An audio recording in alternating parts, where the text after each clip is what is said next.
Tech Festival 2022. The whole team and myself is super excited to welcome you at the screens and of course here at the exhibition for the next couple of days. And we are going to celebrate changemakers. What does changemakers mean for us, for the GreenTech Festival? Of course, we have several challenges to face as human beings. For example, global warming, plastic pollution, and all these ideas here coming together for the next couple of days want to change that, want to fight for a better future, for a greener and more sustainable future for all of us. And right now, I'm sitting in a very special place. Maybe you know that. The last year, the GreenTech Festival took place at the Kraftwerk in Berlin Mitte. And right now, we are sitting at a very special place with a unique history. It's called the former Berlin Airport Tegel. And that's special for us because back in 2022, the last gates were open. And now, obviously, there were 60 years of aviation history taking place at this beautiful place. And we are really excited to be here this year for the first time. And this place will turn into a research and industrial park for urban technologies. And then it's called Urban Tech Republic. And there are 6 key focus areas for this location in the future, which is climate neutral energy systems and the efficient use of energy. It's environmental friendly mobility, clean water, recycling, and sustainable construction. And of course, all these topics are taking place in the GreenTech Festival 2022 as well. And the parts of the former airport will also be turned into sustainable housing, which is super important. We are going to see this within the next couple of hours as well, because housing in big cities is a key topic we have to discuss as well. Currently, you can find startups in Berlin TXL, which are testing their autonomous driving cars and working on new technologies as well. And the Berlin Hochschule für Technik, one of Germany's largest state universities of applied science, will move to Berlin in the future, making the most important infrastructure here as well. So as you can see, we have a really unique place with the Berlin Tegel Airport. We have special exhibitors. We have great ideas to celebrate within the next couple of days. Please use the hashtag Together We Change. We all want to change for a greener future. We are super excited to start the program right now, and we're going to start with our founding partner, Audi. Let's celebrate change. Stay tuned and stay with us.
So welcome back. We are here now live with one of our biggest partners from the very beginning, and we're really proud to welcome them here at the exhibition and of course here in the studio with me as well. It's Audi, and I would like to welcome Josef Schön, who's the Manager Corporate Strategy. Welcome. Thank you. Mr. Schön, what's your role at Audi and what drives you in terms of sustainability? Well, actually, I'm within the corporate strategy department of Audi, and they're especially responsible for sustainability affairs for Audi.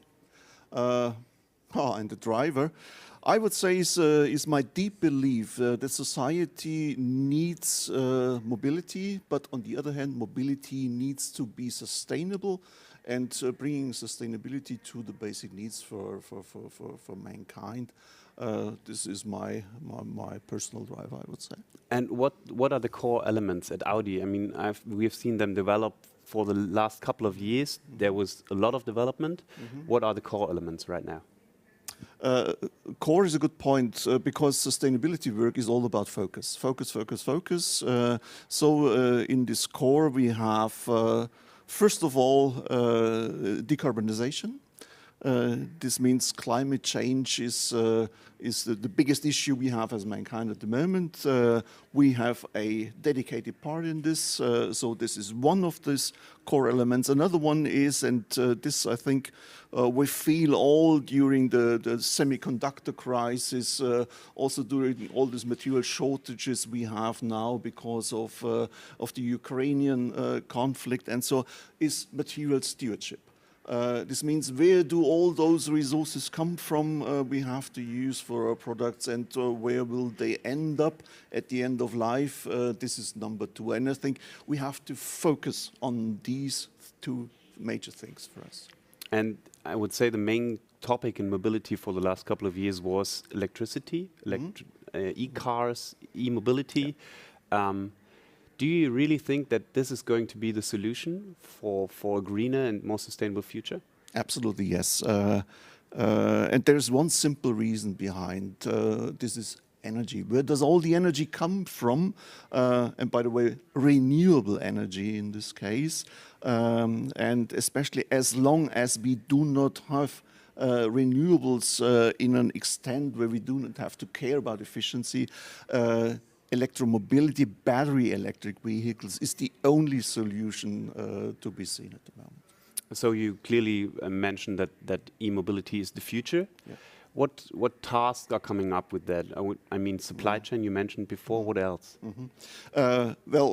Definitely supply chain, because there are all these questions behind. Again, where do all the raw materials come from? Do we have enough here on planet Earth, and so on? But also, how clean is it? There's a lot of debate going on about the carbon footprint of the battery.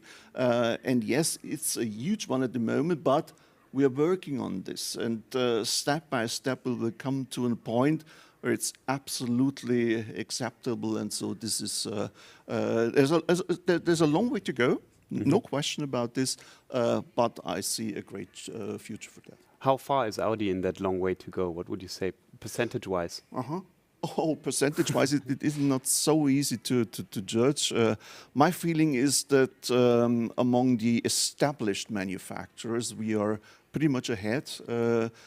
Because we have one thing, which is a clear commitment to electromobility. We are really rearranging, transforming the whole company into this direction, and so therefore I would say spearheading more or less the traditional automakers. And everybody at the GreenTech Festival obviously is talking about circularity. How important is that for Audi and for the products themselves? Yeah. No question about that. This is one of those key elements we have to tackle for the future. Because not only using material, but bringing back to all the various cycles of the entire product life is key in future. And we have to, again, step by step, introduce all those necessary methodologies to get this achieved. You were talking about step by step. How proud are you about the steps taken and the steps you will take in the future?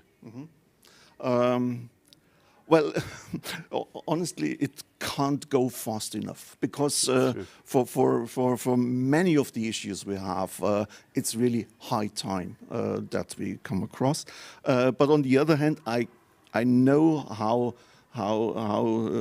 difficult some things are in detail, and so therefore I'm quite happy with what we have achieved so far, but still, again, a long way to go. And a lot to see at the exhibition as well. The Audi booth is really impressive. You brought some great ideas again to change for a better future. Thanks a lot for joining us. And yeah, as we heard, it can't go fast enough, and that's why we're here at the GreenTech Festival 2022.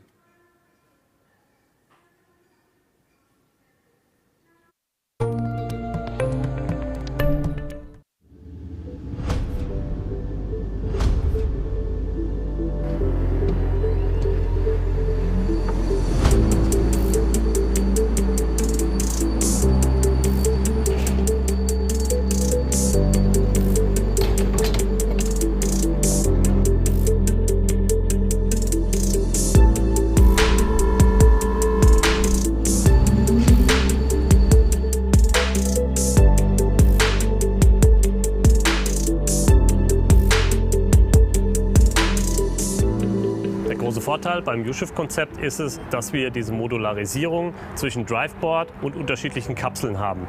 Hierbei ist dann der Ansatz, dass wir das Driveboard mit möglichst viel Technik versehen haben und dieses auch zu 24 Stunden versuchen auszulasten und wir dann für die jeweiligen Anwendungsbeispiele unsere Cargo-Kapsel oder unsere Personenkapsel aufnehmen können.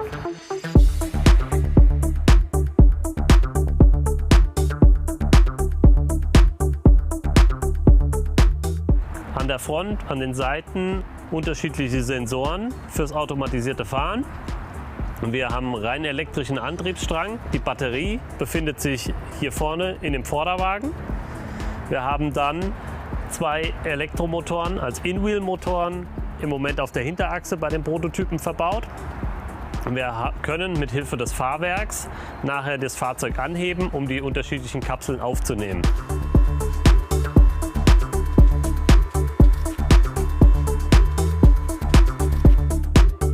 Die Kapselaufnahme ist so, dass wir an der Kapsel vorne Führungsschienen haben, die dann in die Schienen, die am Driveboard angebracht sind, einfädeln und als nächstes, wenn wir eingefädelt sind, das ganze System dann angehoben werden kann.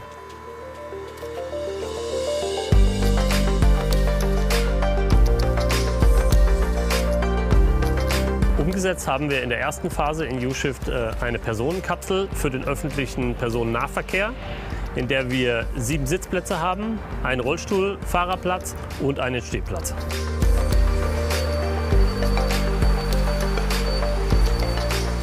Die Idee ist, dass wir mit dem U-Shift-Konzept in unterschiedliche Konzepte reingehen, beispielsweise ein On-Demand-System, bei dem wir das Fahrzeug wie ein Rufbus konfigurieren und Sie, wenn Sie das Fahrzeug gebucht haben, dann von A nach B transportieren. Ein weiterer Einsatz des U-Shift-Konzeptes ist es, dass wir öffentliche Personennahverkehrlinien ergänzen und wir hier mit unserer Personenkapsel mitfahren. Wir haben dann noch weitere Kapselmöglichkeiten, zum Beispiel unsere Cargo-Kapsel.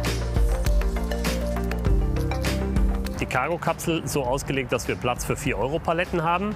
Hierbei ist es auch möglich, Gitterrollwegen einzusetzen oder kleine Bäckerrollwegen.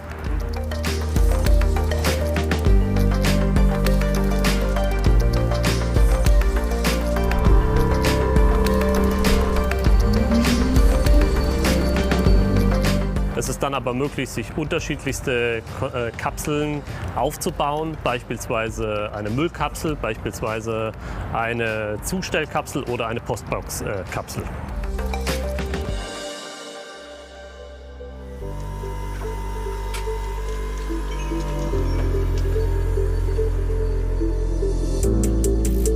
Die Mobilitätsvision mit dem U-Shift führt dazu, dass wir einen geräuscharmeren Verkehr haben, dass wir weniger Verkehre induzieren, weil wir Verkehre zusammenlegen, sowohl von Personen wie auch Cargo-Systemen.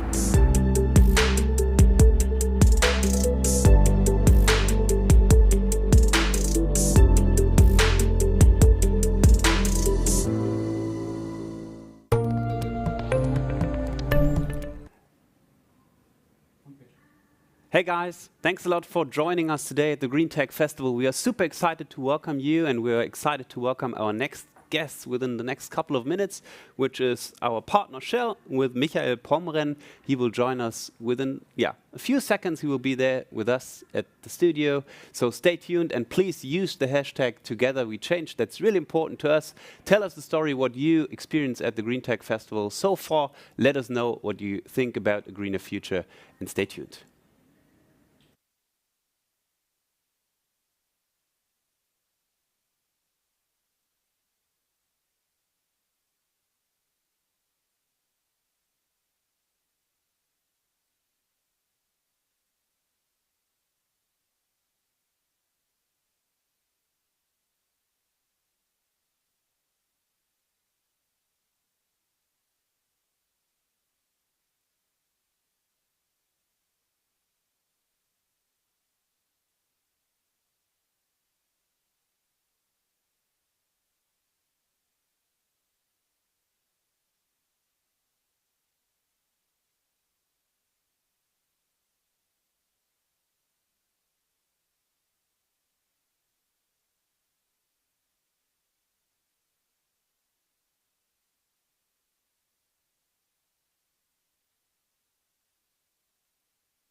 We are back. Thanks for joining us at the GreenTech Festival 2022 live stream. And as I mentioned before, I really like to welcome now a guest from Shell.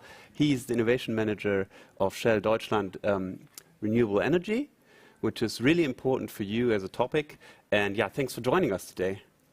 Michael Pomren. Sorry, I just lost your name. No problem. We found it again. Michael, what are you showcasing at the GreenTech Festival 2022? Yeah, first of all, Clemens, nice to see you again, as we as Shell are here at the GreenTech Festival for the third time in a row.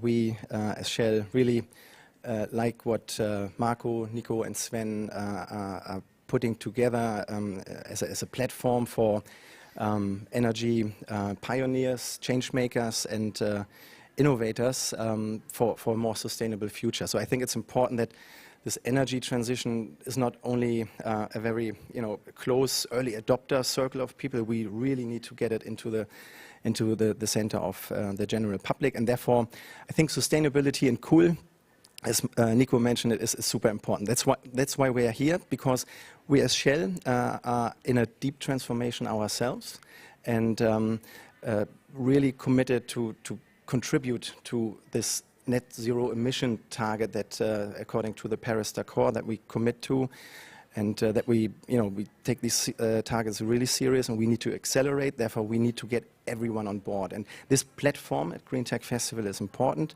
We contribute with more low carbon and cleaner energy solutions.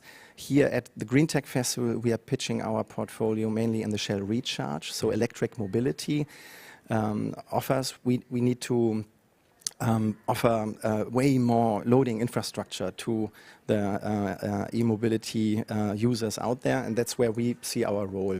Besides the other part of the energy transition mosaic, as we call it, there's green hydrogen, there's LNG, bio-LNG, and more renewable power production, wind and solar, and we're fully committed to that to ramp it up, because energy cannot be thought big enough. It's quite complex. We need everyone on board. Everyone on board is a good signal. You were talking about emissions. That's really a huge challenge for you as a company, right? Yeah, absolutely. And so we are fully aware of the carbon footprint.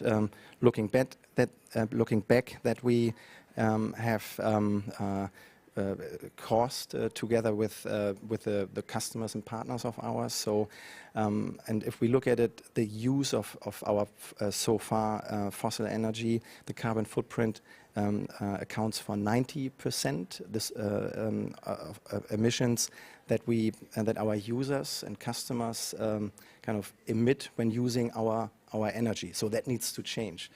Society will need energy, but our task is to provide low carbon and cleaner energy in order to avoid those 90%, so-called Scope 3 emissions. And of course, we Scope 1 and Scope 2 emissions, the ones that we actually cause in our operations directly or indirectly, need to be reduced as well. They account for roughly 10%. And those two coins, or those two sides of the coin, add together, and that's the challenge. Again, not one organization or country can do this alone. We need to do this together. It's all about networking and putting strengths together. Exactly, and doing things and implementing. That's the thing. Let's stop talking about it. We need to really take action. Yeah, and you talked about e-mobility as well. It will change a lot within the next couple of years. When we drive around Germany, there are a lot of gas stations. How will it look like in the future?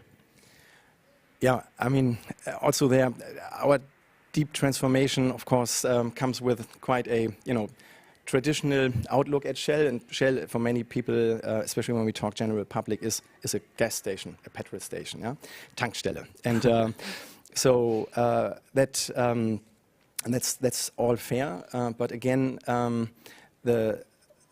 our customers at these retail stations, they need to be provided with cleaner, low-carbon offers rather than only gasoline or diesel, benzene or diesel.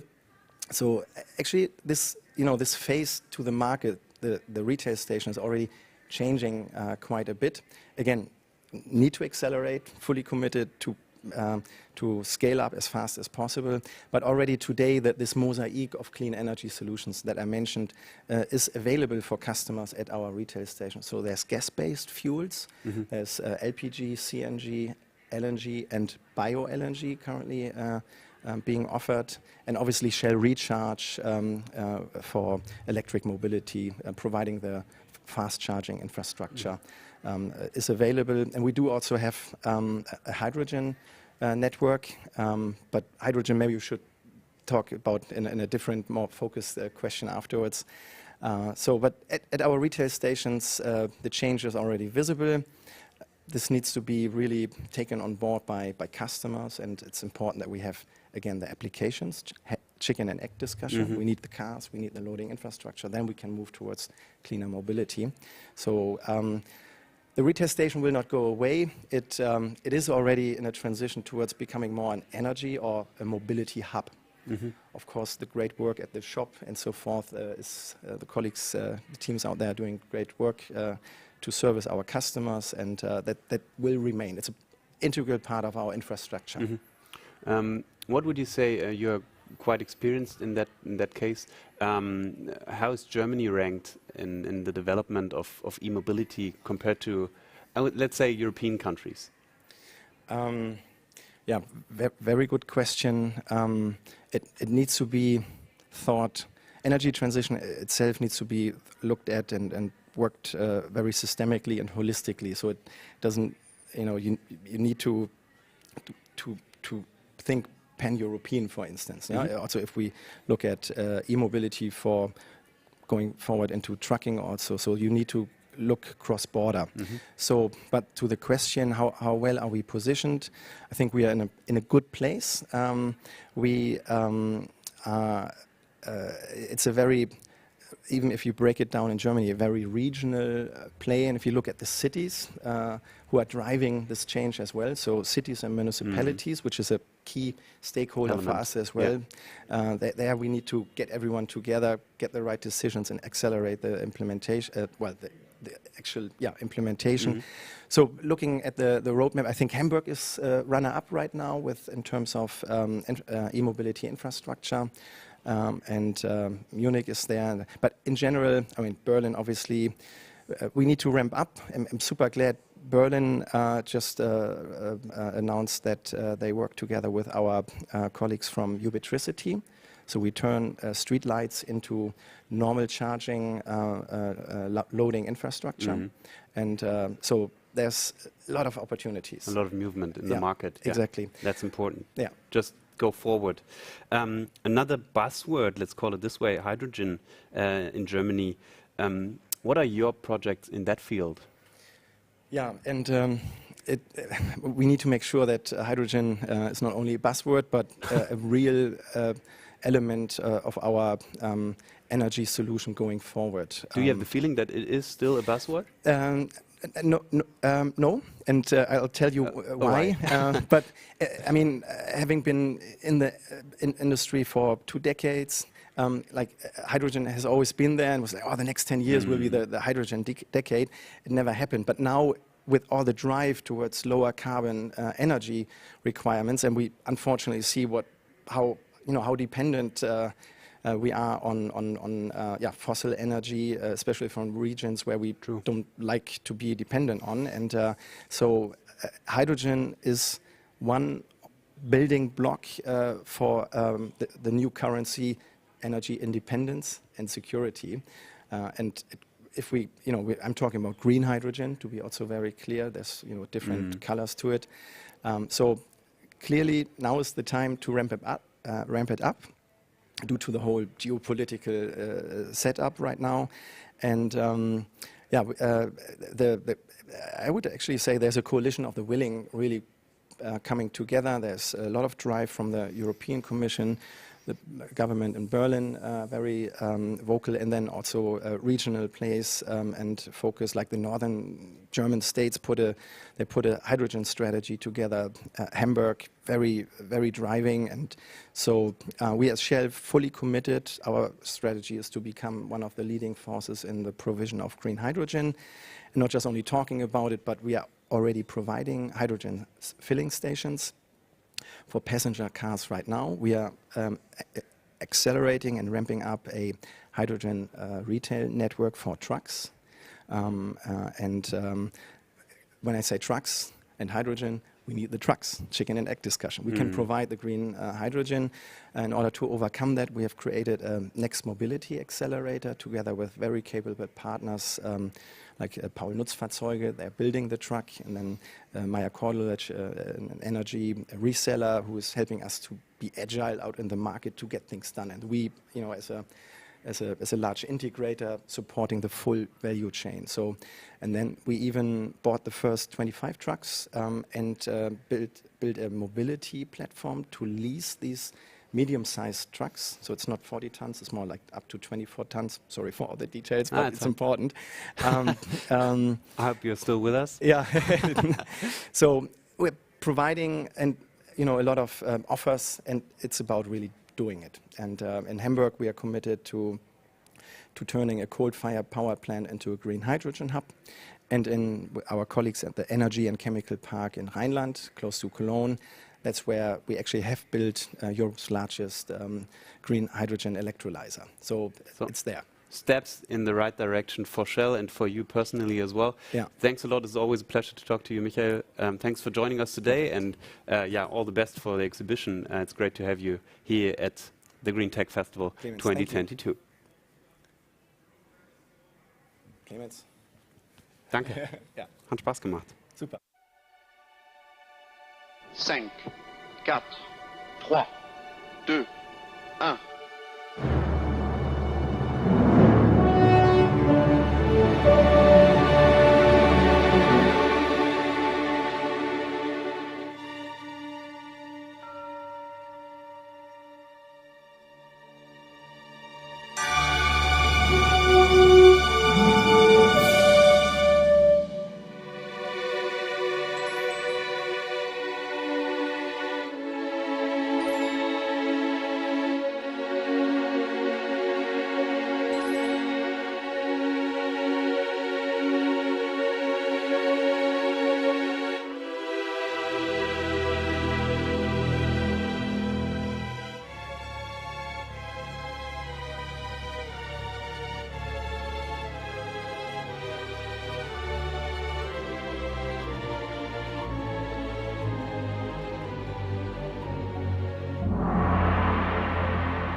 Now we are talking about one of the topics where will change the future for, yeah, like crazy, I would say. It's called Robotic Technologies.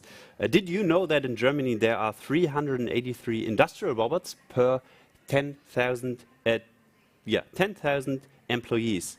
We are with that the third place worldwide. Only Singapore and South Korea use more robots. And of course, here at the GreenTech Festival, we would like to welcome the leaders of this development, which is Hyundai. And with me now is Annette Fey. She's the head of Department Brand Experience and Sports Marketing. Thanks a lot for joining us today. Thanks for inviting me. Thanks for having me. Hi. What are you showcasing at the GreenTech Festival 2022? You were just talking about robotics. So the highlight of Hyundai's this year's exhibition is Boston Dynamics robot dog Spot. I think you've already seen him walking around there. Many people took pictures already of it. Many people ask us, what does Boston Dynamics and a robot dog, what does it come along with Hyundai? I have to give you the story behind. In 2021, Hyundai acquired a controlling interest in Boston Dynamics by 80%. So it's part of Hyundai Motor Group, part of the company. We secured with this leading presence in the field of robotics in the development, and he took another step towards our goal to become a smart mobility solution provider. So it's far away from building cars, right? It's far away from building cars, but cars are only just a small part of Hyundai Motor Group. How would you describe the future of mobility in perspective of Hyundai? The future of mobility looks very different from what we all know of how we see mobility today. I would say that robots and mobility, they complement and accelerate each other. So robots will serve as a, how should I say, will serve as a foundational element for future mobility. So it's about enhancing people's lives, and it's all about promoting safety. Mm-hmm. I've seen him dancing around a little bit as well, the robot. What kind of feeling do you get when you see people interacting with him? Are they already familiar, or is it still kind of neutrality, distance? What do you feel about that? I see many people interacting with him. Yeah. Actually, you say, I say with him, yeah. I saw them with as well. With the dog. Yeah. Our focus is on humanistic robotics. Mm-hmm. So that's a big, big part of it. We don't only have Spot, there's also another one called Atlas, so a standing one. Then you've got exoskeletons to support disabled people in walking. So it's really interacting with that dog. And it has many fields where they place them. Currently, he's also in Greece and in Italy, in the old sites, in the historical sites, screening the mobility of it, and but also screening people getting their stuff out of the graves there. So it's really fun. It's like a police dog. And also in Korea, in the Kia factory, he runs around as a security dog. Mm-hmm. Do you think in Germany it's more special to see something like that? Or do people have the feeling that it's more special? In my opinion, yes. I've been to Korea several times. There is much more normal. Why is that? You mentioned it also in your intro. It's Korea is one of the companies really developed in that that area and that field. Okay. Please tell us something about your Restyle project. I heard about this as well. Mm-hmm. Restyle is an upcycling fashion project, and it's about, Hyundai goes fashion, I would say. It's about using materials, discarded materials from the car manufacturing process, and turning it into sustainable fashion pieces. It's a unique product. It's a unique project which underlines also Hyundai's growing commitment into eco-friendly manufacturing and the usage of materials, and making people aware of using waste and processing waste in a creative way or in a practical way, and give them a new usage. Mm-hmm. Now we have talked a lot about robotic, but we have to talk about the cars themselves as well, because they are part of your business model, right? Still? Yeah, definitely. And how important is circularity in that case, and how do you make sure that it's implemented in your processes? As an exhibition item, we've got the Ionic 5 here. The Ionic 5 was just awarded as the World Car of the Year 2022, and it has for us really it has a leading role for future car development and car building. In the Ionic 5, when you go through the details of what kind of materials are reused there, from our Healthy Seas Corporation, there are ghost nets developed turned into floor mats of the Ionic 5, so reusage of the typical ocean waste. Fisher nets, the ghost fisher nets. Yeah. Then you've got armrests, car seats from also recycled PET, bottles from wool, from leathers used with organic oils. And then you find sustainable materials extracted from corn, from rapeseed, from sugarcane, from paperette. So it's really a long list of sustainable materials put into this car. And for the future cars to come, it will be the same. You're talking about the long list. How challenging is it to get all these steps done to create such a car? I think our colleagues in Korea are really working hard on this, knowing the people from the design centers, seeing what they go through to check the materials. I mean, if you use a leather, for example, normal leather, it's easy and fine. If you use ananas leather, for example, for a seat, that will not work, because you sit there driving the car every day. So the sustainability, the durability of the car, of the material is really big. So one of the key elements. One of the key elements, and the same also in terms of safety reasons for the materials created out of those extracted sustainable materials. And that's science, and that's expensive, right? Yeah. So, and takes a lot of time to develop. But great that you showcase the car here at the GreenTech Festival. It's a pleasure. Tell us more about your cooperation with Healthy Seas. That's super interesting. We started the cooperation Healthy Seas in 2021 and had a first really successful year, starting with the fisher nets and then into the process from collecting the nets, putting them together with a partner from Healthy Seas organization, Aquanil, turning them into Econil and the material. So that was really for us a first milestone to do, and then we decided to extend the cooperation also for this year, and we will go into 3 big cleanups, this planned for 2022. One also, it's a pan-European project, but this year we will start also overseas, and we go a coastline cleaning in South Korea, also our home country. And besides this, what is planned is 5 educational sessions for the younger people to really show them what is their crucial role in supporting or tackling marine pollution and keeping the oceans clean, and make them aware of what can be done out of those materials. How can you avoid everything? How can you live more sustainably? I've never seen a dirty beach in South Korea, but obviously every country is suffering from plastic pollution at the moment. So that's really great and inspiring project what you're running there.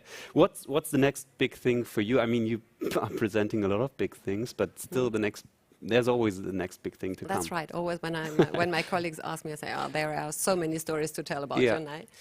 Next big thing, or let me say one of the next big things, you've seen the Ionic 5, and maybe you've heard that Ionic 5 is based on there's a robo-taxi which was presented at Munich Motor Show last year, and Hyundai recently jumped into a cooperation with Motional. Motional is a global leader in driverless technologies or autonomous driving. And we jumped into a cooperation together with them. We developed the Ionic 5 robotaxi, and this will drive for the first time then officially. It will transfer public passengers in 2023 in Las Vegas, so starting with a big pilot project. That's really, really a big thing. So autonomous driving here in Germany, you know that we are still behind. But that mentally, works. I would say, right? Mentally, I would say yes. Yeah, you are right. For me, this is a big thing. And besides this, there was an urban airport launched this year in Coventry. So they're flying taxis. That's also a big thing. Yeah. Many big things to come up from with. Hyundai. Thanks a lot, Annette, for joining us today. We wish you all the best. Thank you. It's always impressive how companies kind of change their business model for a greener future. That's what we're here for. That's what we want to talk about, and that's what we all want to learn from. I think that's really important to exchange experiences about moving in a greener and more sustainable future. I can only say thank you very much, and go ahead like this, because it's inspiring to be out there, to see other exhibitors, to hear in the conference the ideas of other companies. It's really inspiring. 100%. Thank you. Thanks a lot for joining, and stay tuned.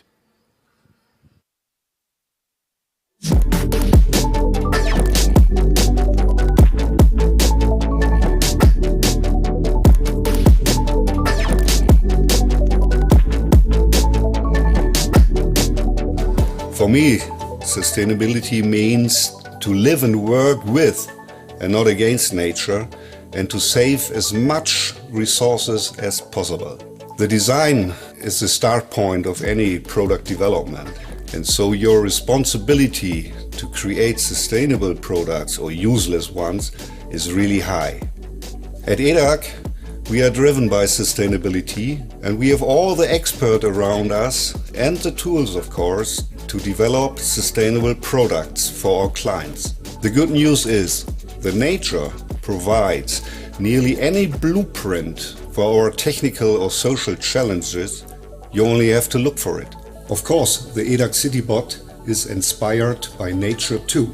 We looked for the best logistics system and we found it in our human blood circulation system. It's a masterpiece of logistics. We have individual and collective transportation. There's no traffic light, no congestion, and everything is constantly in flow. This principle we transferred into our CityBots, and we followed this for the movement and the action of the CityBots in our urban areas. The CityBot system is not only a game changer in mobility system, it's absolutely driven by sustainability. So we are working around the clock. We don't have any peak and peak off periods like public transportation, for instance. We are zero emission, means we are driven by battery or fuel cell. And we have a 80% operation time of the complete system. We save a lot of resources by reducing the number of cars in a certain area down to 20%. We have one clear goal for further development and production: to be CO2 neutral. To me, sustainability means that we should use the available resources carefully and create a system of balance. In other words, we should not consume more than we can produce by renewables. With the digital tools we develop, we can make an active contribution to climate protection. We make it possible to organize administrative processes in a remote way, and cities can use our smart city dashboards for climate monitoring. With the development of a new type of mobility ecosystem, the EDAC CityBot concept, we are showing sustainable mobility.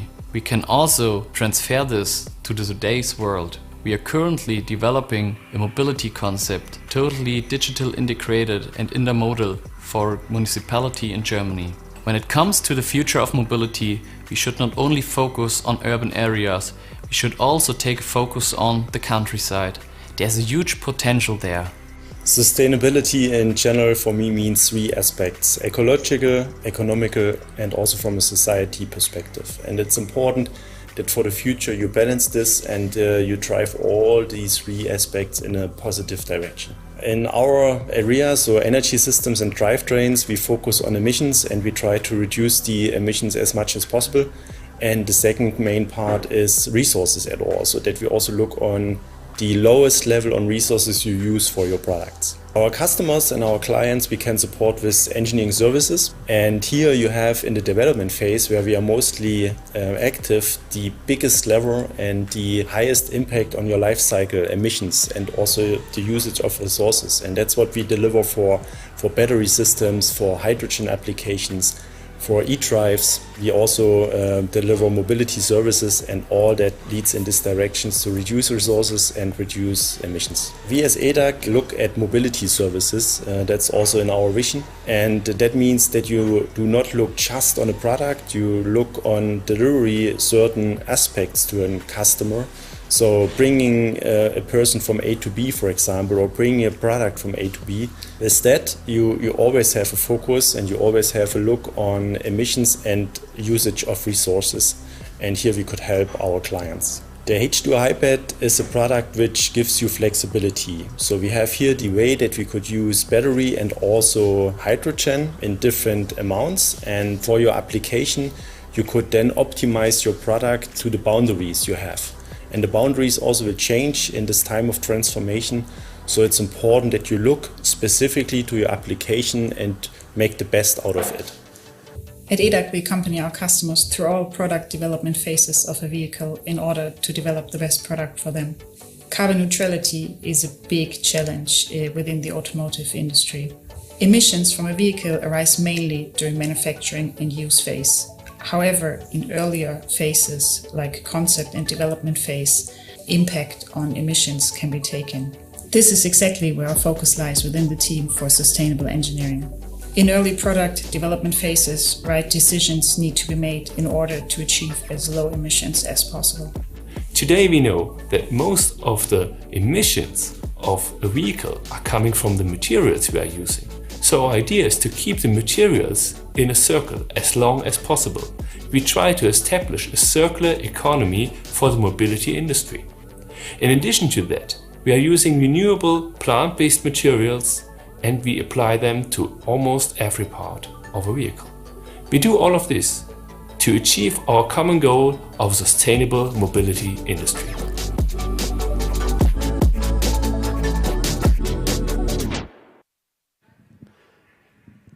In preparation to the GreenTech Festival 2022, I found a number which is for me quite impressive and interesting as well, which is 87% of Germans believe that consumption of regional products can help for a better future and feed the growing world population. And the question is obvious: why do we still eat so much crap? And right now at the GreenTech Festival, it is a huge topic. How do we get the world population feeded in the future in a more sustainable and long-lasting way? And of course, we have to talk about plastic packaging as well in food. And there are two companies based in Berlin which try to tackle exactly these topics. The first one is Leaf. It's, as I said, Berlin-based, and the company is dedicated to sustainable packaging materials. At Leaf, they build plates, bowls, and takeaway boxes made from palm leaves, which is really, really interesting. And of course, it is instead of plastic and styrofoam. They started a crowdfunding campaign in 2013, and of course now they are a successful company, otherwise they won't be here at the GreenTech Festival. So a long-lasting and sustainable company with development we can see there. And another great idea which comes from Berlin as well is Infarm. It's an operator for indoor vertical farming, also founded in 2013 in Berlin. And yeah, the goal from Imfarm is redefining the entire supply chain from start to finish. Fresh herbs, salads, mushrooms grow in the middle of big cities, and that's what we are talking about. Use the spaces we have as sustainable as possible. Today, Infarm is one of the world's largest urban farming platforms, and the trend is obvious: going back to the source. Where do products we consume come from, and how can we get them more sustainable?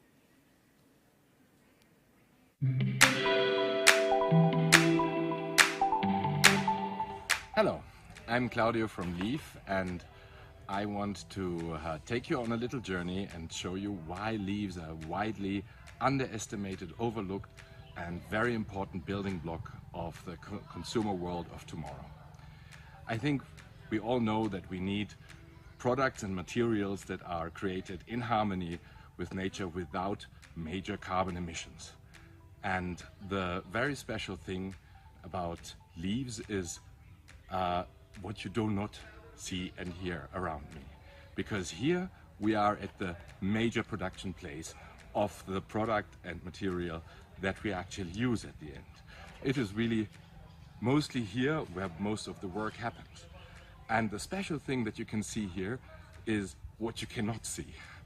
You cannot see any oil rig or refinery, you cannot see aluminum plants, chemical factories, pulping plants, anything that is used for normal materials that consumes chemicals, water, energy, and thus always carbon. It is not here. What you can see is only a forest where the leaves grow. And here we see a leaf, how it falls from the tree by itself. And this is an already ready product. From here on, we just go and reshape it, but the product and the material itself is already finished. Presently, we manufacture mostly areca leaves. This is due to their strong structure and that these leaves are shedded by themselves and that there are so many wasted in the nature at the moment anyway. But we from Leaf, we identified already many different types of other leaves that are also burnt and wasted because nobody really gives it a use. Now we're at the second step of our production process, or rather borrowing process as we call it, where we cure the leaves to make them usable for a long time and give them a shelf life of many, many years, even decades if you need to. And again, you see the abstinence of total industry and carbon emitting machines and everything, just pure sunlight to make these still green leaves into the dried leaves.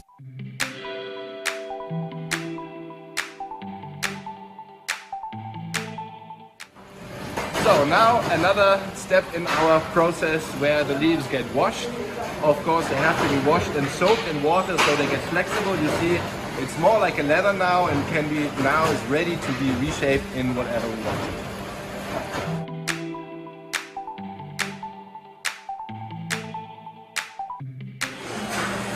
So now we are at the most important step of the process, the reshaping of the leaves. The leaves are simply held into these hydraulic presses. They are 100-degree hot to kill all germs and spores that are possible on the leaf, and can be pressed into whatever shape you want. These hydraulic presses, they are run by electricity that is coming from hydropower. So again, we are absolutely emission-free in the entire process.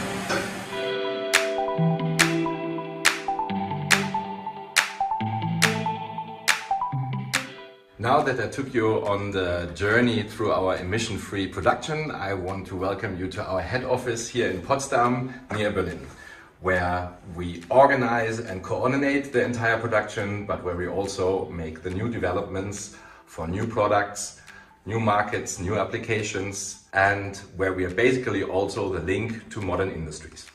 And what we produce here, I want to show you. So I take you on the journey of our products. Here we start with our base product that we did in the past, mostly HoReCa products. We have a portfolio of about 80 products.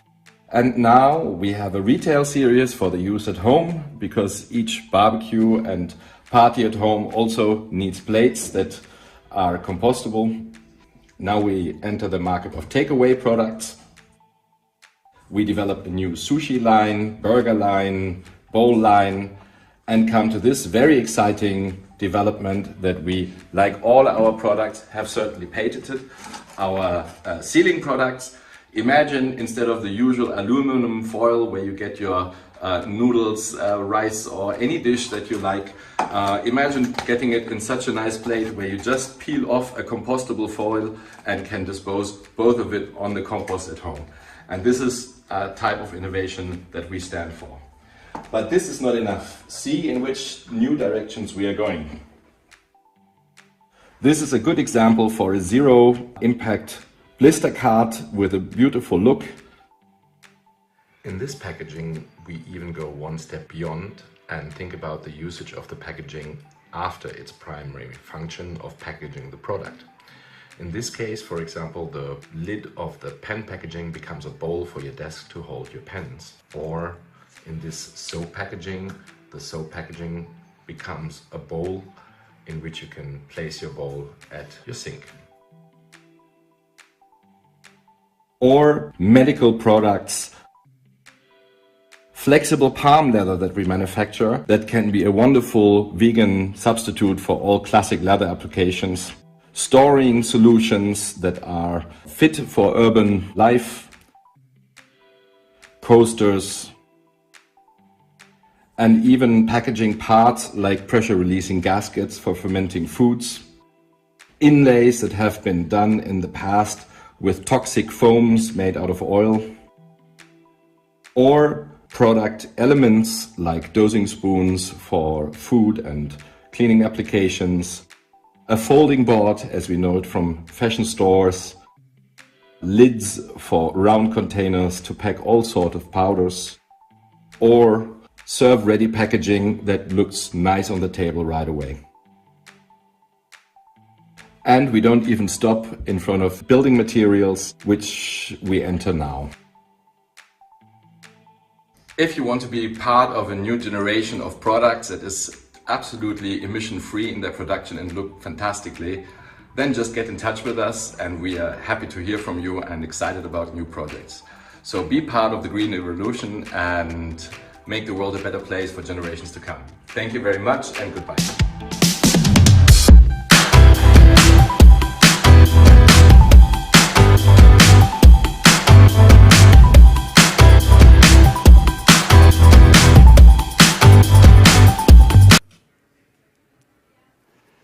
Thanks a lot for joining us today here at the GreenTech Festival 2022. And please don't forget to use our hashtag #TogetherWeChange. That's really important to us, and we can see what you are doing and what you are thinking about our program so far.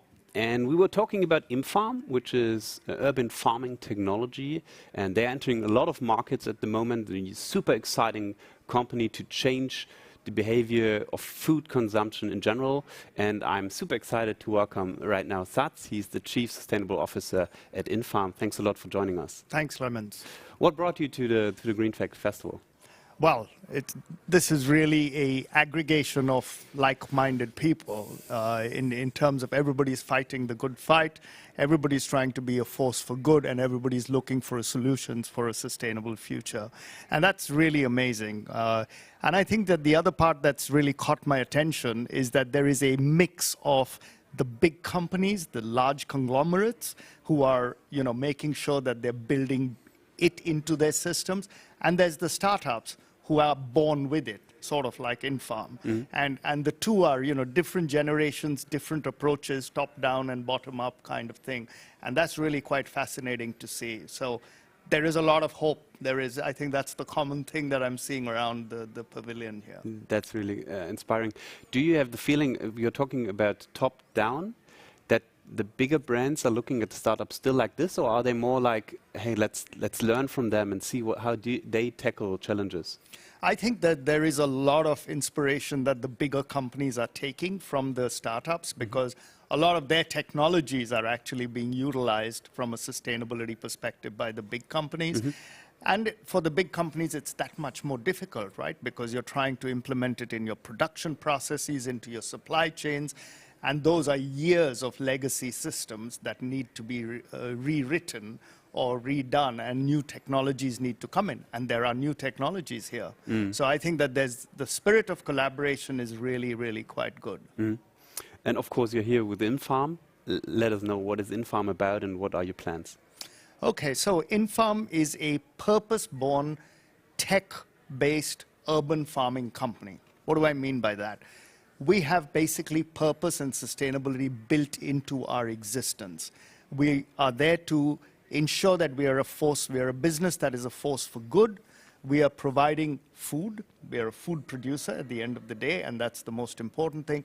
But we are providing it and producing it in a sustainable way. We are looking to reduce water usage by 95%, which we do, land usage by 95%, cut down the number of miles your product travels by about 90%, no fertilizer runoff, no pesticides that are used. And these are really important things as we look forward.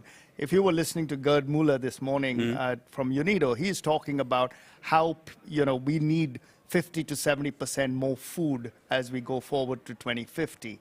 And we can't produce as much food as we have done in the past in the same way. So we need to do natural resource use in a much more sustainable way. And that's really what we do. We do vertical farming, and we are in 10 countries right now, producing about 75 different types of crops, and that portfolio will hopefully go up to more than 100 by the end of the year.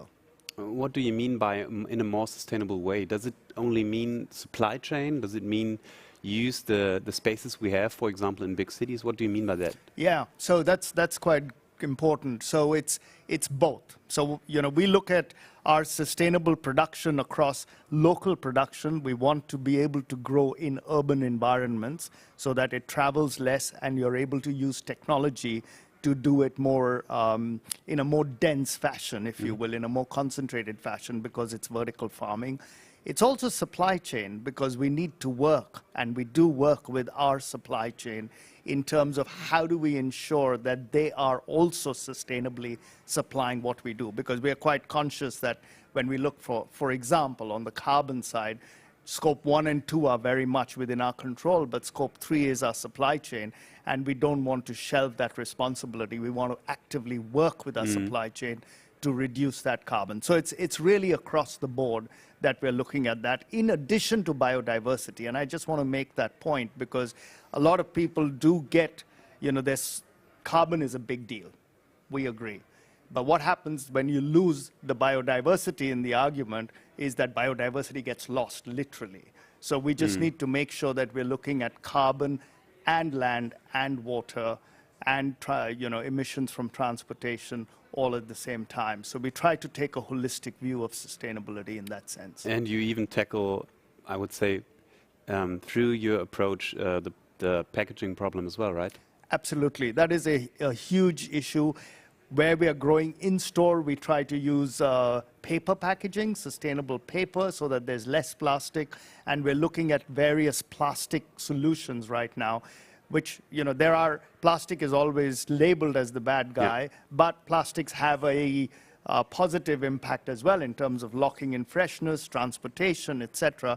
But there are different materials being made available for plastic packaging, which are currently very much under study for us. We just have to look at the pandemic, and we see that plastic is needed in some areas, obviously. Yes. So medicine, hygienic project. That is correct. Yeah. So can we get to plant-based plastics or lower footprint plastics? Yes. And I think that the onus is on us and companies like us and sectors like us to ensure that we push that envelope and create a more sustainable plastic packaging future as well. And your plans are pushing into new markets, of course.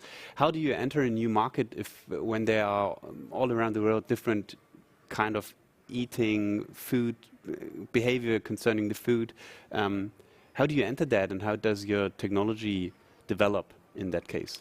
So there's a couple of different things that come into play. One of them is that there are countries and cities looking to create food security and self-sufficiency.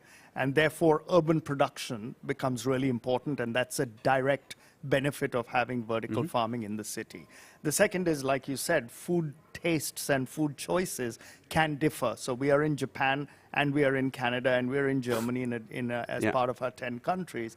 And there are differences in the kinds of greens or the microgreens. And it is really important, therefore, for us to work with our R&D department and the retailers and from people from the marketplace to be able to create the right product. Our technology is a given. How do we actually adapt that technology, and how do we create the right conditions for that particular type of crop to grow? So there's some commonality, but there are some nuances that we have to take care of.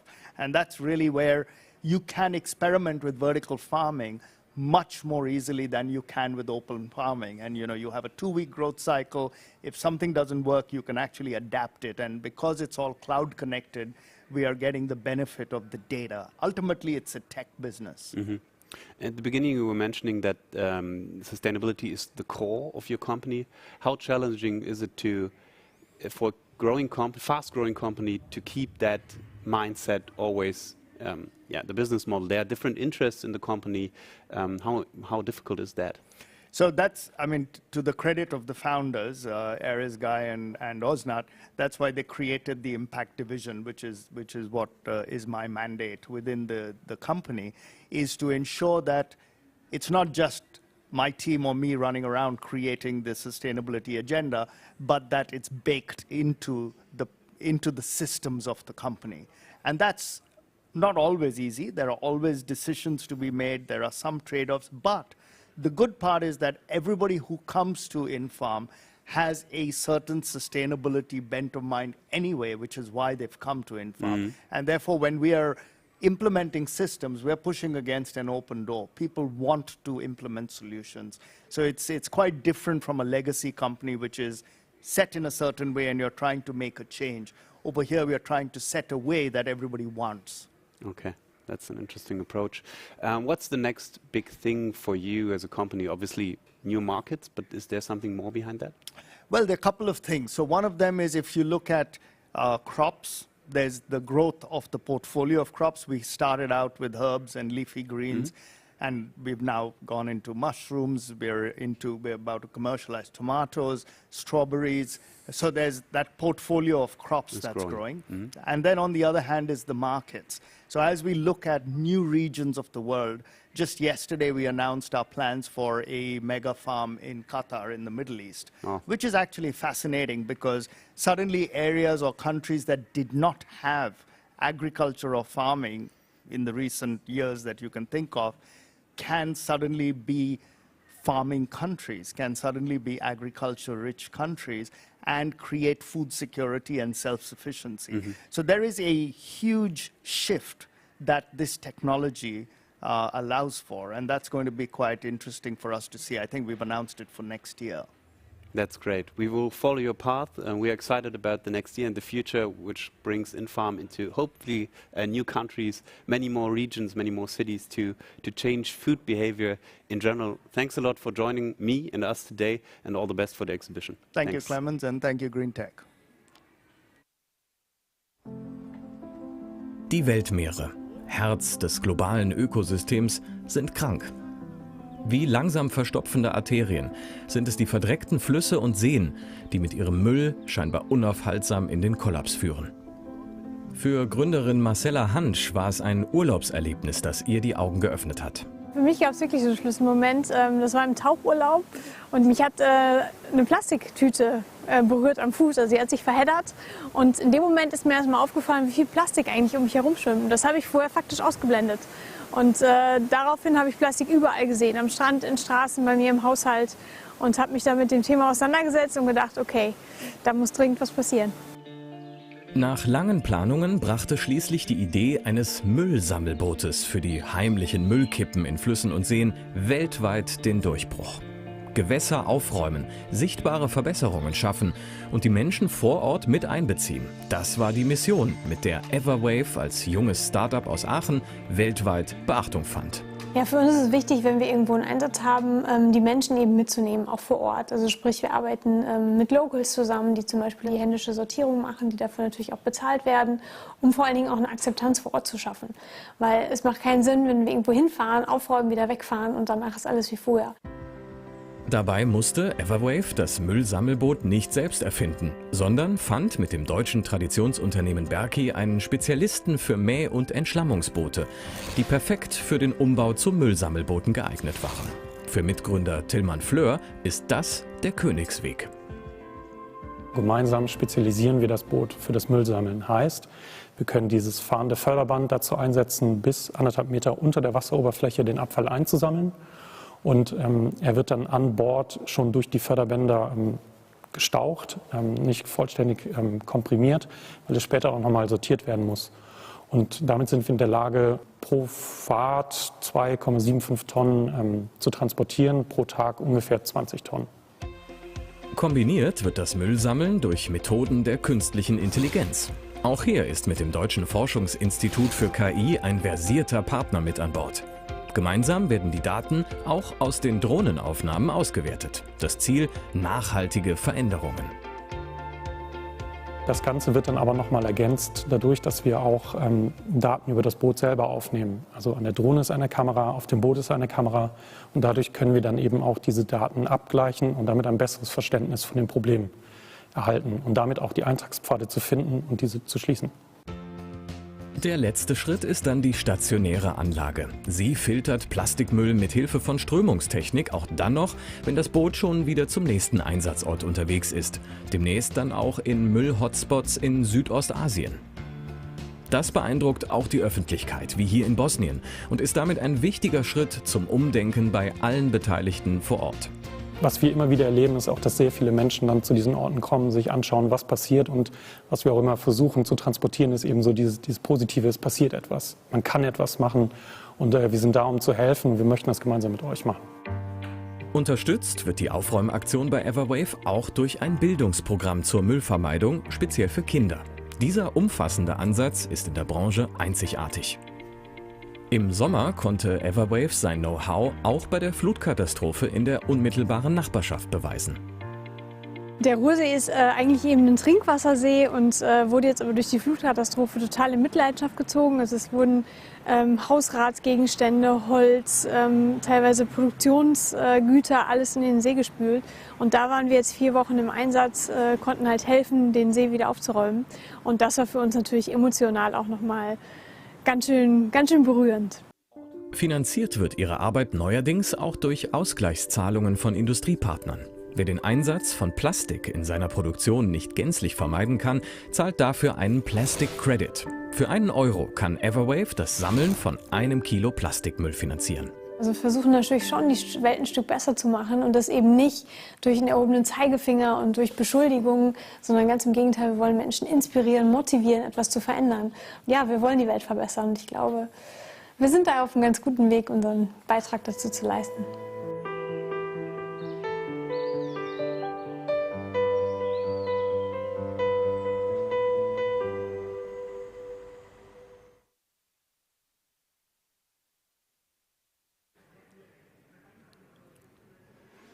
As we are an international festival, we sometimes switch from English to German and then back to English again, and now we switch into German. That's easier for me as well. Ich freue mich jetzt sehr, Ströer hier begrüßen zu dürfen, ein langjähriger Partner des GreenTech Festivals. Ströer kennt ihr, Sie wahrscheinlich alle, der größte Anbieter von Außenwerbung in Deutschland. Ich freue mich sehr, jetzt den CEO von Ströer Media Deutschland begrüßen zu dürfen. Bei mir ist Alexander Stotz. Herzlich willkommen. Ja, vielen Dank. Ihr seid schon ein paar Jahre dabei beim GreenTech Festival. Warum kommt ihr immer wieder? Ja, für uns ist das eine große Chance, unsere neuesten Entwicklungen zu präsentieren. Wir haben ja vor allen Dingen Vertragsbeziehungen zu großen Städten. Mit unserer Tochtergesellschaft werden wir dieses Jahr 100 Jahre alt. Ja, also ist auch ein sehr nachhaltiges Thema im Haus. Und hier versuchen wir einfach Infrastrukturleistungen den Kommunen anzubieten, die möglichst intelligent, möglichst nachhaltig sind und wo wäre bessere Gelegenheit, sie zu präsentieren als hier. Und was dürfen die Besucherinnen und Besucher erwarten, wenn sie an den Ströer-Stand kommen? Ja, wir haben dieses Jahr eine Bus- und Bahnhaltestelle mitgebracht, die ein begrüntes Dach hat mit einem Seedomdach, wo es darum geht, eben Feinstaub zu binden und Starkregen aufzunehmen. Die Wartehalle ist ausgerüstet mit einem Solarpanel, mit einer E-Ink-Vitrine, wo man quasi in Echtzeit den Fahrplan aufnehmen kann. Wir haben dieses Jahr neu eine Sitzbank mit Holz aus der Elbe. Ja, was wir quasi recycelt haben, und darunter ist eine aktive Filteranlage, die den Feinstaub, der möglicherweise beim Warten stört, aktiv aufnimmt.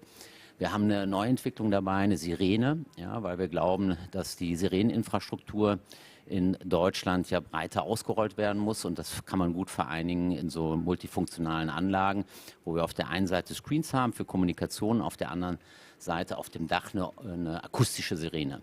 Gefühlt ist es ganz schön weit weg von dem, was man eigentlich mit Ströer verbindet, oder? Ja, nicht unbedingt. Also das ist, die Außenwerber haben eigentlich schon, oder Ernst Litt war es eigentlich schon vor 150 Jahren, Zusatzleistungen angeboten, wo man quasi die Kommunikation, damals das Plakat, eben mit öffentlichen Toilettenanlagen verbunden hat. Heute ist es eine Bushaltestelle, eine Bahnhaltestelle, weil die Gegenstände, die du in die Stadt reinbringst, die sollten ja möglichst multifunktional genutzt werden, zum Beispiel für Antennentechnologie, und viele andere Dinge, weil wir ja nicht so viele Gegenstände im öffentlichen Raum stehen haben wollen. Also warum nicht an der Bushaltestelle laden, Daten empfangen und natürlich auch Kommunikation betreiben. Du hast gerade angesprochen, die öffentliche Kommunikation, damit habt ihr ja viel Einfluss. Ich will es jetzt nicht Macht nennen, weil es immer negativ behaftet ist. Wie wichtig ist, dass man diese Flächen auch nutzt, um nachhaltige Botschaften zu setzen? Ja, also ich würde jetzt Macht weit weg weisen, weil wir am Ende ich sag mal, Auftraggeber der Kommunen sind. Und klar, wir machen auch ein Programm auf den Screens. Ja, wir machen ja in Anführungsstrichen nicht nur Werbung, sondern wir haben quasi ein Programm, wo nachhaltige Informationen kommen, wo Kulturinfos kommen, Nachrichten, Wetter, vieles mehr, was die Bürger interessiert. Das Ganze eben dann werbefinanziert. Und ja, wir nehmen einfach die Themen auf, die aktuell sind, und von daher, klar, gibt es auch ein Nachhaltigkeitsfenster, wo wir einfach positive Botschaften, die es zu verteilen gibt, in den Raum geben. Und ja, wir geben auch NGOs die Möglichkeit, auf den Screens aktiv zu werden, und so nutzen aber auch, also nicht Polizei, Feuerwehr, die Screens für Suchanfragen, für Warnungen und ja, die Städte mehr und mehr, um einfach auch mit ihren Bürgern in die Kommunikation zu kommen. Die Ministerien, wichtiges Thema, natürlich die Aufklärung, um Dinge auch zu verändern. Ich meine, wir wollen hier mit der Messe ja alle zusammen auch eine Veränderung anstoßen. Ja. Die muss auch kommuniziert werden. Dafür brauchst du diskriminierungsfreie Medien, die für jeden erreichbar sind. Ja, und das können wir über unser Screen-Netzwerk ganz gut darstellen. Und diese Out-of-Home-Lösung, diese Infrastruktur, die braucht ja Strom. Woher kommt der? Aus der Steckdose. Nein, also der kommt, wir haben einen großen Partner mit der Deutschen Bahn, die uns mit Strom versorgt, was die Bahnhöfe angeht. Und ansonsten machen wir das meist mit den kommunalen Anbietern. Wir sind hier 100% Ökostrom versorgt, mit zertifiziertem Ökostrom, das ist natürlich wichtig. Und da kommt der Strom her. Das ist auch ein Thema, was natürlich oft angesprochen wird. Klassische Flächen brauchen weniger Strom, digitale mehr. Im Vergleich, jetzt intermedialen Vergleich, haben wir die beste CO2-Bilanz, weil wir halt wahnsinnig viele Menschen erreichen mit den Screens. Ja, und das ins Verhältnis gesetzt, sind wir sehr energieeffizient. Und du hast es zu Beginn angesprochen, auch was ihr jetzt mitgebracht habt, diese begrünte Bushaltestelle. Welche Auswirkungen hat es und wie wichtig ist es auch als Signalwirkung, sowas zu machen? Ja, also das hat faktische Auswirkungen, genau. Also auf der einen Seite nimmt das Starkregen auf, ein Thema, was ja mehr und mehr kommt. Es kühlt auch ab, ja, das Verdunstungswasser kühlt ab. Ist auch akustisch ein Thema, ist auch ein Thema für Insekten. Wir sind ja oft in Bereichen, die sehr stark versiegelt sind. Aber ja, das hat auch natürlich durch die Optik einen Effekt auf die Bürger, auch zu mitmachen, vielleicht sein eigenes Garagendach zu begrünen und einfach zu sagen, okay, alles, was man begrünen kann. Wir haben auch eine Litfaßsäule dabei. Wir haben in Deutschland knapp 20.000 Litfaßsäulen. Das ist nicht viel Fläche, ja, vielleicht ein Quadratmeter auf der Säule, aber wenn das in stark versiegelten Innenstadtbereichen ist, ist das einer Biene egal, ob das ein Quadratmeter oder 100 Quadratmeter sind. Ja. Und ja, von daher ist das etwas, was wir gerade im Ausrollen sind. Also es hat einfach auch eine zweigeteilte Wirkung. Das darf man dann am Ende auch nicht unterschätzen bei solchen Maßnahmen. Absolut, ja. Gibt's auch Feinstaublösungen? Ich meine, das Thema war jetzt nicht mehr so präsent, zumindest habe ich es nicht mehr so wahrgenommen. Ich weiß nicht, ob es weg ist, aber wird uns wahrscheinlich wieder beschäftigen. Gibt es da auch Lösungen für? Nein, der Feinstaub ist ja nicht weg. Der kommt ja auch nicht nur durch das Kfz, sondern durch Abrieb insgesamt. Und also wir sind da weiter mit unserem Partner Mann und Hummel dran. Wir haben verschiedene Lösungen. Natürlich ist auch das Sedum auf dem Dach eine Lösung, also ganz organisch quasi Feinstaub aus der Luft rauszunehmen, aber wir filtern eben auch aktiv. Ja? Wir haben in der Bushaltestelle unter der Bank haben einen aktiven Filter, der quasi die dreckige Luft in der Wartehalle einsaugt und dann oben übers Dach wieder sauber runtergibt. Ja? Und wir haben andere Modelle, wo wir quasi in der U-Bahn filtern können, also überall da, wo Abrieb und Feinstaub ist, haben wir Lösungen für. Wie groß ist die Herausforderung, all diese Themen mitzudenken, als auch langjährige Unternehmen, 100 Jahre hast du gesagt, ist ja auch eine Mentalität, die sich da entwickelt hat über die Jahre und Jahrzehnte? Das war lange ein kommunales Unternehmen, was jetzt 100 Jahre alt wurde, also Gesellschaft für die Kommunen. Die Herausforderung empfinde ich jetzt persönlich als nicht so groß, weil du einfach dich als Bürger ja verhältst, ja, und dir einfach jeden Tag überlegst, ja, was in meinem Umfeld kann ich eigentlich besser machen, ja, und die Chance hier auf einer Messe nutzt, mit jungen Leuten ins Gespräch zu kommen und zu fragen, was sie eigentlich besser machen würden. Ja, und das machen wir durch unsere neuen Mitarbeiter, durch Arbeitsgruppen, durch die Gespräche mit den Partnern, Verkehrsbetriebe, und so versuchen wir die besten Lösungen zu finden. Also ihr fahrt einen durchweg kooperativen Ansatz, so fühlt sich das an, Partner, Kommunen, alle zusammenbringen. Nach was? Das ist ja auch Außenwerbung, ne? Es kommt von außen, wir sind also permanent draußen, wenig im Büro, ja, laufen durch die Stadt und gucken einfach, was man besser machen kann. Und was genau sucht ihr hier jetzt auf dem GreenTech Festival? Ja, absolut den Austausch. Ja, neben dem, dass wir uns natürlich präsentieren als Lösungsanbieter, zum Beispiel für Kommunen, aber eben auch für Partner, die einfach mit dem Bürger kommunizieren wollen, suchen wir aber auch den Austausch mit anderen Ausstellern, ja, um zu schauen, was gibt es auf dem Markt, was könnte da für uns interessant sein, und wir bringen ja auch Partner mit. Wir haben zum Beispiel die Autobahn aus München dabei, ja, die ja ein Transportsystem der Zukunft quasi lanciert. Ja, ähnlich, sage ich mal, wie eine Schwebebahn, die nennen das anders, ja, aber es geht darum, Transportmittel, was quasi oberhalb der Straße ist und was wunderbar zu uns passt. Ja. Sehr schön. Vielen Dank, dass ihr mit dabei seid. Es hat Spaß gemacht. Auch für die Zuschauerinnen und Zuschauer natürlich. Vielleicht habt ihr Lust, noch vorbeizukommen hier auf die Exhibition und euch den Stand von Ströer anzuschauen. Das lohnt sich auf alle Fälle. Da kann man sehen, wie das Bushaus der Zukunft aussieht, würde ich sagen. Vielen Dank für den Besuch. Herzlichen Dank.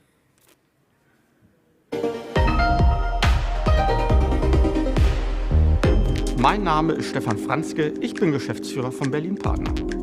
Wir sind Diana Wölki und Robin Bruck und wir sind die Nachhaltigkeitsbeauftragten bei Berlin Partner. Berlin Partner ist Ihre Wirtschaftsförderung. Gemeinsam mit dem Land Berlin und zahlreichen Partnern aus der Wirtschaft, Wissenschaft und von Non-Profit-Unternehmen sorgen wir dafür, dass das vibrierende Berlin im In- und Ausland bekannt ist. Zusammen mit der Stadt und 230 Partnern aus der Wissenschaft, aus der Wirtschaft, aus dem kulturellen Leben bieten wir zusammen ein Netzwerk, was die Teamfähigkeit Berlins unter Beweis stellt. Wir kümmern uns um die Themen, die anstehen. Das ist natürlich einmal die Gesundheitswirtschaft, wo wir schauen, dass wir mit digitalen Werkzeugen besser am Patienten in der Versorgung sind. Dann ist es das Thema der Energiespeichersysteme und des Energiewandelns an sich. Eine große Herausforderung. Wir in Berlin sind dran, es zu lösen. Und ein drittes großes Feld ist die Mobilitätswende. Hier geht es natürlich darum, die Mobilität der Menschen umweltgerecht zu unterstützen. Um nah bei den Firmen zu sein, müssen wir selber natürlich auch Hausaufgaben machen. Das heißt für uns, wenn wir die Energie- und Mobilitätswende mitgestalten, müssen wir selber darauf achten, dass wir nachhaltig sind. Und deswegen haben wir uns 2020 auf den Weg gemacht, beim Deutschen Nachhaltigkeitskodex einen Bericht abzugeben. Und seit letztem Jahr sind wir tatsächlich CO2-neutral. Das führt uns dazu, dass wir wirklich glaubhaft den Unternehmen einen Service anbieten können, wo es darum geht, den Nachhaltigkeitsprozess in die Berliner Wirtschaft zu streuen. Die CO2-Neutralität haben wir erreicht. In diesem Jahr steht es für uns bei Berlin Partner an, die Klimaneutralität zu erreichen. Um auch den Unternehmen den richtigen Service anzubieten, haben wir ein mehrstufiges Vorgehen gemacht. Mit dem Service Nachhaltigkeit unterstützen wir die Berliner Unternehmen auf ihrem Weg in Richtung Nachhaltigkeit, also Klimaschutz, Nachhaltigkeitsmanagement, Ressourceneffizienz und Kreislaufwirtschaft. Was ist relevant für die Unternehmen? Das heißt, was für Leitfäden, was für Checklisten sind da wichtig, was spielt eine Rolle, aber auch was für Best Practice gibt es schon in Berlin, welche Veranstaltungen finden in Berlin statt. Auf der anderen Seite wollen wir natürlich auch vernetzen. Das heißt, welche sind die richtigen und relevanten Projektträger für die Finanzierungs- und Förderprogramme, welche wissenschaftliche Einrichtungen, welche Forschungszweige sind relevant, aber auch Verbände und Stiftungen sowie Initiativen spielen natürlich eine Rolle. Und was für uns wirklich eine Überzeugung ist, dass das Thema Nachhaltigkeit vor allem durch Kooperation gelingt. Ein Ziel ist natürlich, Berlin als Wirtschaftsstandort in Richtung Nachhaltigkeit und Innovation weiterzuentwickeln. Resilienz spielt da eine große Rolle und natürlich die Orientierung an den Sustainable Development Goals der Vereinten Nationen. Als sozialer und chancengerechter Arbeitgeber sind wir natürlich nicht nur daran interessiert, an unsere eigenen Strukturen zu schauen, sondern auch mit Blick auf Berlin als weltoffene Metropole. Als zukunftsorientiertes Unternehmen achten wir hier bei Berlin Partner natürlich auch auf die ökologische Nachhaltigkeit. Zum Beispiel versuchen wir unsere CO2-Emissionen zu messen. Wir arbeiten gemeinsam mit der IHK zusammen, hier im Gebäude für Energieeffizienz zu sorgen. Wir achten auf nachhaltige Mobilität unserer Mitarbeitenden bei Reisen oder auch auf dem Weg ins Büro. Und wir haben auch 2021 unsere größten Emissionsquellen durch ein Projekt der Stiftung Naturschutz Berlin kompensiert. Berlin Partner setzt schon jetzt auf nachhaltige Veranstaltungskonzepte und wir achten bei allen Werbemitteln auf das Prinzip der nachhaltigen Beschaffung. Wir nehmen unsere gesellschaftliche Verantwortung sehr ernst und sichern unsere Nachhaltigkeitsstrategie mittels Steuerungs- und Monitoringvorhaben. Und insbesondere als öffentlich finanzierte Einrichtung ist es uns sehr wichtig, einen Vorbildcharakter in Berlin zu leben und Compliance einzuhalten. Nachhaltigkeit hat einen sozialen Aspekt. Für uns in einem weltoffenen, toleranten Berlin ist es selbstverständlich, dass wir uns auch dort engagieren. Dies machen wir mit 2 Kampagnen. Das eine ist das Projekt Farben bekennen. Hier zeichnen wir neu Angekommene aus Krisengebieten aus. Ein zweites Projekt ist das Thema Berlin gegen Antisemitismus. Auch hier ist vollkommen klar, dass die Jüdinnen und Juden willkommen geheißen werden in der Stadt. Also grundsätzlich sagen wir immer, nach dem Nachhaltigkeitsbericht ist vor dem Nachhaltigkeitsbericht. Das heißt, wir werden uns natürlich perspektivisch da weiter aufstellen mit entsprechenden Maßnahmen und sehen uns da auch als lernende Organisation. Genauso wie wir als Wirtschaftsförderung natürlich zu mehr Kooperationen in dem Themenfeld Nachhaltigkeit anstoßen, bemühen wir uns selbst auch um zunehmende Vernetzung mit den strategischen Akteuren der nachhaltigen Wirtschaft in Berlin. Auch im Rahmen unseres Innovationsmanagements möchten wir weiterhin nachhaltige Innovationen unterstützen, beispielsweise in den Bereichen Green und Cleantech. Das heißt Innovationen, die CO2 und Ressourcen einsparen. Als Berlin-Partner bleiben wir natürlich nicht stehen mit dem, was wir gemacht haben, sondern es geht stetig darum, uns weiterzuentwickeln.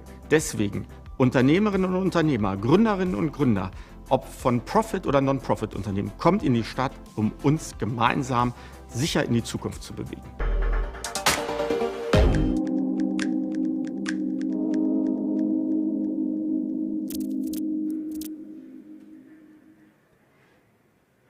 Welcome back live at the GreenTech Festival 2022. Thanks a lot for joining us. And as I said before, sometimes we have to switch into German, and that's what I'm doing right now. So, ich werde jetzt jemanden vorstellen, der hat einen Award auf dem GreenTech Festival gewonnen, nämlich 2017. Und für uns ist natürlich auch immer super spannend und wichtig, die Award-Gewinner von damals weiter zu verfolgen und dann auch die Geschichte zu erzählen, was aus diesen Menschen geworden ist und wie die Projekte vorangegangen sind. Und ich freue mich sehr, jetzt Dr. Christian Bogatou vorstellen zu dürfen. Er hat damals mit dem Unternehmen Fresh Energy die Startup-Kategorie gewonnen. Herzlich willkommen, Christian. Vielen Dank, dass ich hier sein kann. Ich freue mich sehr. Wie geht's? Sehr gut, ja? Sehr gut, ja. Was hat sich seitdem getan, seit 2017? Also, wir haben Fresh Energy, weiter groß gemacht in Deutschland und wollten auch europäisch dann wachsen und haben dann aber Ende 2020 die Firma an die EWE verkauft. Also Binera ist jetzt das neue Produkt sozusagen der EWE und die führen diese Geschichte nun weiter. Ja. Also einen erfolgreichen Exit, wie man in der Startup-Szene zu sagen pflegt. Richtig, ja. Okay, sehr gut. Also ich sag mal so, Fresh Energy war nicht immer einfach. Ja? Wir haben viele Hürden genommen und der Weg geht auch noch weiter natürlich. Ja? Und wenn man sich anschaut, wie viele Smart Meter, es ging ja darum, die Smart Meter Daten auszulesen und dann Mehrwerte zu generieren für die Bewohner in Haushalten. Und wenn man sich das anschaut, in Deutschland ist der Smart Meter Markt noch nicht so weit vorangeschritten. International ist das noch eine ganz andere Geschichte. So, und deswegen sind wir natürlich sehr froh, dass eine EWE mit auch Auslandskooperationen dann das groß machen will. Netzwerk ist da entscheidend. Richtig, ja. richtig. Ja. Erinnerst du dich noch an den Abend 2017? Ich meine, wir haben es absolut. gestern wieder erlebt, gerade für die Startups super emotional, so Preise zu gewinnen, weil es natürlich auch was macht mit dem Unternehmen, ist honoriert, ja, total. Aber auch in der Außenwirkung. Was war für dich so die spannendste Begegnung an dem Abend? Also vielleicht mehrere Sachen. Das eine war die Begegnung mit, ich weiß nicht, wie viele Leute im Publikum saßen. Das war riesig und man steht da vorne auf der Bühne. Ich mache viele solche Auftritte, aber das war mal was ganz Besonderes. Alle so schick angezogen mit Fliege und Abendkleid und so. Und dann hat man 90 Sekunden auf die Sekunde da, um seinen Pitch zu sagen. Und das hat riesen Spaß gemacht, war eine unheimlich tolle Erfahrung und ansonsten danach die ganzen Gespräche. Am schönsten war für mich das Gespräch mit Barbara Becker tatsächlich, weil ich habe früher viel Tennis gespielt und Boris Becker war mein großer Hero. Und dann mal die Barbara Becker live zu treffen, das war toll. Glaube ich. Sehr gut. Bei welchem Startup bist du denn jetzt dann im GreenTech-Bereich? Also ich habe schon gesehen, gut gebrandet Sprint. Richtig, dafür muss ich hier schwitzen im Hoodie. Aber ich bin jetzt bei der Sprint, das ist die Bundesagentur für Sprunginnovationen. Das ist also eine staatliche Organisation. Wir haben ein Milliardenbudget, um die nächste große Disruption, egal welcher Sektor, aus Deutschland heraus zu entwickeln, mitzuhelfen, dass es hier entwickelt wird und hier kommerzialisiert wird. Das ist unser Auftrag. Seit wann gibt es die Sprint? Die Sprint gibt es seit etwa 2 Jahren. Das war noch eine ursprüngliche Idee von der alten Regierung, von Angela Merkel. Ganz, ganz toll. Das braucht es wirklich in Deutschland. Und ich freue mich riesig, dass es das gibt und habe davon durch Zufall gehört vor kurzem und dachte, das ist genau das Richtige für mich, weil es mir einfach Spaß macht, die tollsten Dinge, die es gibt, zu unterstützen. Und dann hat man so viel Budget und so viel Kontakte. Das hilft natürlich und das macht einen riesen Spaß. Auch im GreenTech-Bereich. Nicht nur. Wir machen viele Healthcare-Projekte. Wir haben zum Beispiel ein Thema, wo wir eine Antivirenmedikamente entwickeln können mit so einer Inkapsulierung der Viren, mit so einer Art Nanorobotern. Ja, die spritzt man sich. Das ist total verrückt, abgespaced, total cool. Oder andere Themen. Aber GreenTech ist natürlich ein Riesenbereich, weil es da ein massives Problem gibt, was sich täglich verstärkt. Ja, da haben wir zum Beispiel ein Thema, das muss nicht immer kommerzialisierbar sein, wie zum Beispiel Microbubbles. Ja, für dich auch interessant. Wir können mit kleinen Luftblasen aus Wasser das Mikroplastik herauslösen. Das geht dann elektrostatisch mit an die Oberfläche, wird dort einfach so abgeschöpft. Das ist genial. Wer das entwickelt, hat natürlich jetzt nicht den nächsten Venture Capital Geber um die Ecke, weil wer würde sowas kaufen? Regierungen vielleicht, ja, vielleicht altruistische Menschen, aber so richtig finanziert, das ist schon ein Problem. Und sowas unterstützen wir natürlich auch. Aber wir wollen natürlich auch, dass die nächste große Disruption, die eine ganze Industrie revolutioniert oder eine neue Industrie entwickelt, ja. Ja, im Idealfall geht es ja Hand in Hand. Also dass das Business Model nachhaltig ist, aber im Kern eben noch funktioniert. Absolut, absolut. Und ansonsten bin ich ja auch noch Venture-Partner seit 4 Jahren bei Euraseo. Das ist der größte Venture-Capital-Geber in Kontinentaleuropa. Wir haben 7 Milliarden Assets under Management im Venture Capital und Growth-Bereich, im Tech-Bereich. Und mein Fokus ist Smart City, wo natürlich GreenTech eine riesige Rolle spielt. Also alles, was Mobilität, Energie, PropTech, Smart Logistics und Smart Industries ist und Circular Economy, das sind alles Themen, wo wir investieren. Und mein Fokus ist sozusagen zu schauen, dass wir keinen Deal verpassen, den wir gerne gemacht hätten. Speziell in Berlin, aber natürlich auch darüber hinaus. Und das macht auch riesen Spaß, da sehe ich sehr, sehr viel. Und dann engagiere ich mich noch als Angel Investor. Also wenn eine Firma sich gerade frisch gegründet hat und so die ersten Ideen ausprobiert, Product Market Fit sucht, so da mache ich gerne mit. Das macht da kannst du wahrscheinlich auch dann deine ganzen Erfahrungen, du hast vorhin auch von Ups and Downs gesprochen, oh ja, viele, mit einbringen. Fresh Energy war meine 5. Firma, die ich gegründet habe. Ja, und da, also das glaubt man ja immer nicht, aber es gibt einfach auch, die Awards hier sind dann das absolute Up oder die Finanzierungsrunde. Auch nicht unbedingt, ehrlich gesagt. Aber also mir hat mal ein befreundeter VC gesagt, so die Korrelation zwischen dem Gewinnen von Awards und kommerziellem Erfolg ist eher negativ. Ja? Also die zu viele Awards gewinnen. Darum das sollten wir jetzt vielleicht eher schneiden. Nein, das ist tatsächlich so. Ja. Aber es muss natürlich nicht sein. Ja? Das ist eher ein Trostpflaster für die nicht gewonnen haben, vielleicht auch. Ja, wahrscheinlich. In welchem Bereich sind wir in Deutschland deiner Meinung nach gut aufgestellt, was du so an Projekten siehst, und in welchen sind wir ganz am Anfang? Wir haben vorhin Robotics gehabt, wir hatten Mobilität, Food ist ein Thema. Wie schätzt du das ein?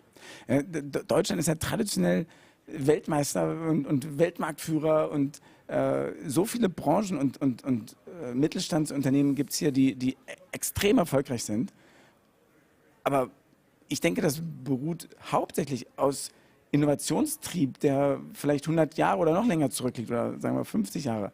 Und irgendwie habe ich das Gefühl, es gibt weniger disruptive Dinge, die in Deutschland oder auch Europa sich entwickeln. Und das ist viel mehr jetzt in den USA oder in Asien, China. Warum ist das so? Gibt sicherlich verschiedene Gründe, aber wenn man sich zum Beispiel das iPhone anschaut, da sind über ein Dutzend grundlegende Technologien verbaut, die alle gefördert wurden vom Staat. Ja, die US-Regierung ist einer der größten Kunden für Startups, aber auch Corporates. Und das ist in Deutschland noch nicht so. Ich meine, gerade im Startup-Bereich. Da kann sich sicherlich viel noch verbessern. Wo sind wir in Deutschland gut aufgestellt? Ich würde fast sagen, überall. Wir haben extrem schlaue Leute. Wir sehen ja aus den Einreichungen bei der Sprint, da kann man sich ja einfach bewerben. Das sind extrem tolle Dinge, die da vorgeschlagen werden. Über alle Sektoren hinweg, alle Industrien hinweg. Was fehlt, ist vielleicht so ein bisschen dann auch der Zug zum Tor oder die Executional Power. Ja, und Fokus. Und es reicht nicht, wenn ich was Tolles entwickelt habe. Ich muss das auch noch umsetzen. So, und da sehen wir eine große Aufgabe von uns. Natürlich braucht man eine tolle Technologie. Man braucht die richtigen Funds, das richtige Geld dafür. Ja, da können wir natürlich helfen. Technologie ist tatsächlich echt vorhanden in Deutschland. Also die ganzen Universitäten und außeruniversitären Forschungseinrichtungen, Max Planck, Leibniz etc., die sind ja alle Weltspitze. Ja, und da müssen jetzt Ausgründungen passieren. Wenn man sich anschaut, an der ETH Zürich ist die Ausgründungsquote pro 1000 Mitarbeiter 2,6. Bei den vergleichbaren Institutionen in Deutschland ist sie ein Zehntel davon. So, warum? Ja, das muss sich ändern. Und es muss auch ein IP-Transfer von den Universitäten an die Startups möglich sein. Also da ist viel so formale Dinge, die gemacht werden müssen. Und das ist kein Hexenwerk, das kann man sich ja anschauen, wie es funktioniert. International. Ne? Und ihr könnt helfen natürlich.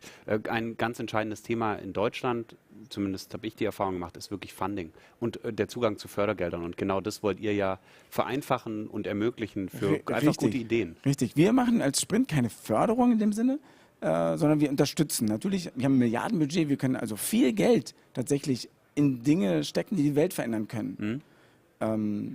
Und wir können sie unterstützen mit Kontakten in die Wissenschaft, in die Politik, in die Wirtschaft und da so ein bisschen diese Schnittstelle bilden und die Brücke zwischen Wissenschaft und Wirtschaft. Ja, und wir denken, dass das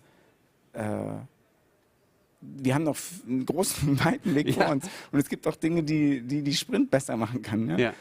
Der Raphael Laguna, unser Gründungsdirektor, sagt immer, die Sprint ist vielleicht so die erste Sprunginnovation in Deutschland, die wir vorantreiben. Die erste disruptive Innovation sozusagen sind wir selber. Ja? Okay.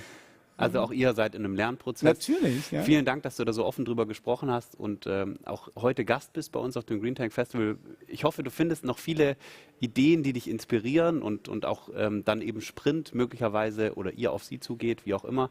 Vielen Dank für deinen Besuch heute, hat auf jeden Fall Spaß gemacht. Und wenn ihr jetzt zum Beispiel ein Startup seid, das genau danach gesucht hat, ich bin mir sicher, der Christian freut sich über E-Mails und Kontaktaufnahmen auch via LinkedIn. Ja. Christian Bogatu könnt ihr bei LinkedIn mich suchen. Oder über die Sprint oder über Euraseo. Macht es. Viel Erfolg. Drauf. Vielen Dank, dass du da warst. Ja, herzlichen Dank. Tschüss.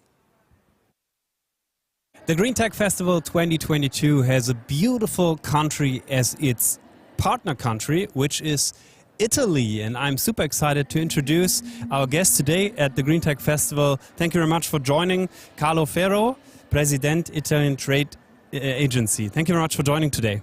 Thank you for having me. Why did you decide to be the partner country of this year's GreenTech Festival? GreenTech Festival is a great opportunity for all the world to look at our country. And our country is very much committed on the green transition, even I would say more than what in the common sense people in the world may expect. Should think that the Italian Resilience and Recovery Plan is devoting 17 billion of euros for the digital transition and additional 30 for the smart and sustainable mobility. So in all this respect, I would say our country is very much committed, our research centers are, our universities are, and our enterprises are delivering new solutions. And what can visitors expect and see at your booth? I would say that they can see a Made in Italy which goes beyond the famous 3F.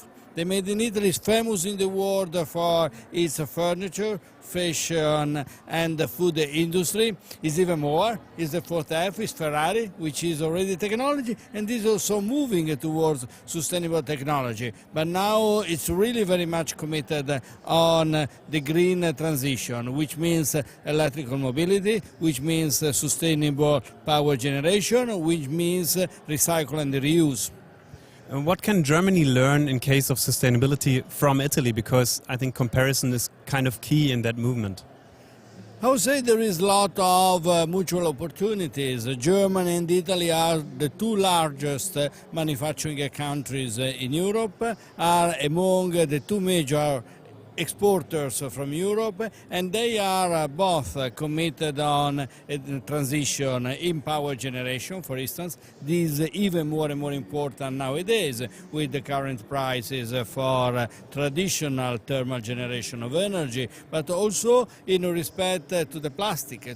Italy has developed a new system of demerging plastic, separating the polymeters. Germany has a very strong tradition in sustainable power generation, in wind and the hydro turbines. So in all this respect, I would say that cooperation is important, and more today in the current geopolitical circumstances, technology cooperation among friend countries within the European Union is becoming even more important. You were talking about corporations. Do you have a best practice in mind which you are thinking of when you're talking about German and Italian relationships? I have an industry, for instance, in mind, which is very much representative of the strong entanglement of a value chain between the two countries, and this is the automotive industry. Automotive industry is facing a unique momentum of transition, on one sense in digital side for connected and autonomous vehicle, but even more important for the next generation on the sustainable vehicle, which means electric, which means hydrogen. And on this area, Italian is making making a lot of innovation, a lot of components. I'm coming in my prior business experience from a microelectronic company that has developed new technology for IC on silicon carbide, which is multiplied by 8 the factor of efficiency of a car battery. And those Germany is certainly one of the largest car manufacturers in the world. This industry could benefit a lot from this cooperation. And you have a great campaign. It's called Be It. What does it mean and how does it work?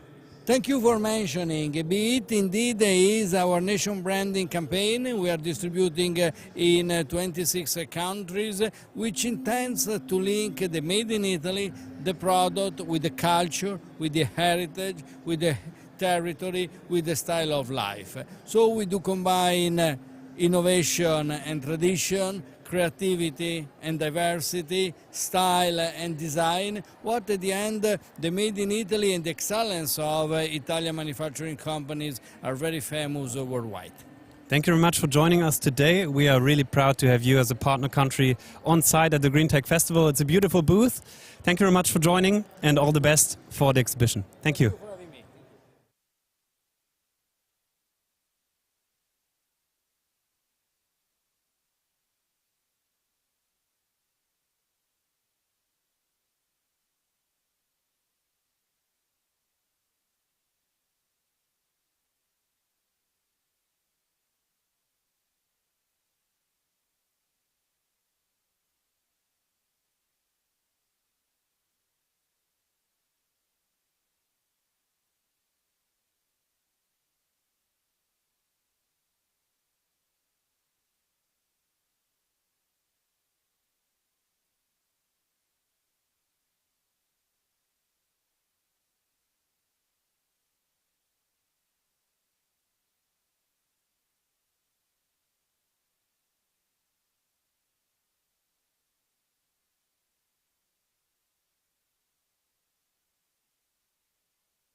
Berlin TXL.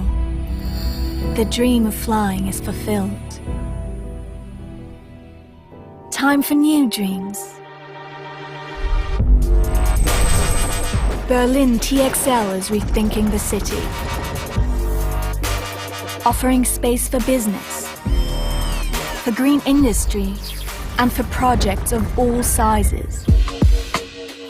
Enabling education and research for clever minds. Creating solutions for a city life which will be better in the future than anything we imagine today.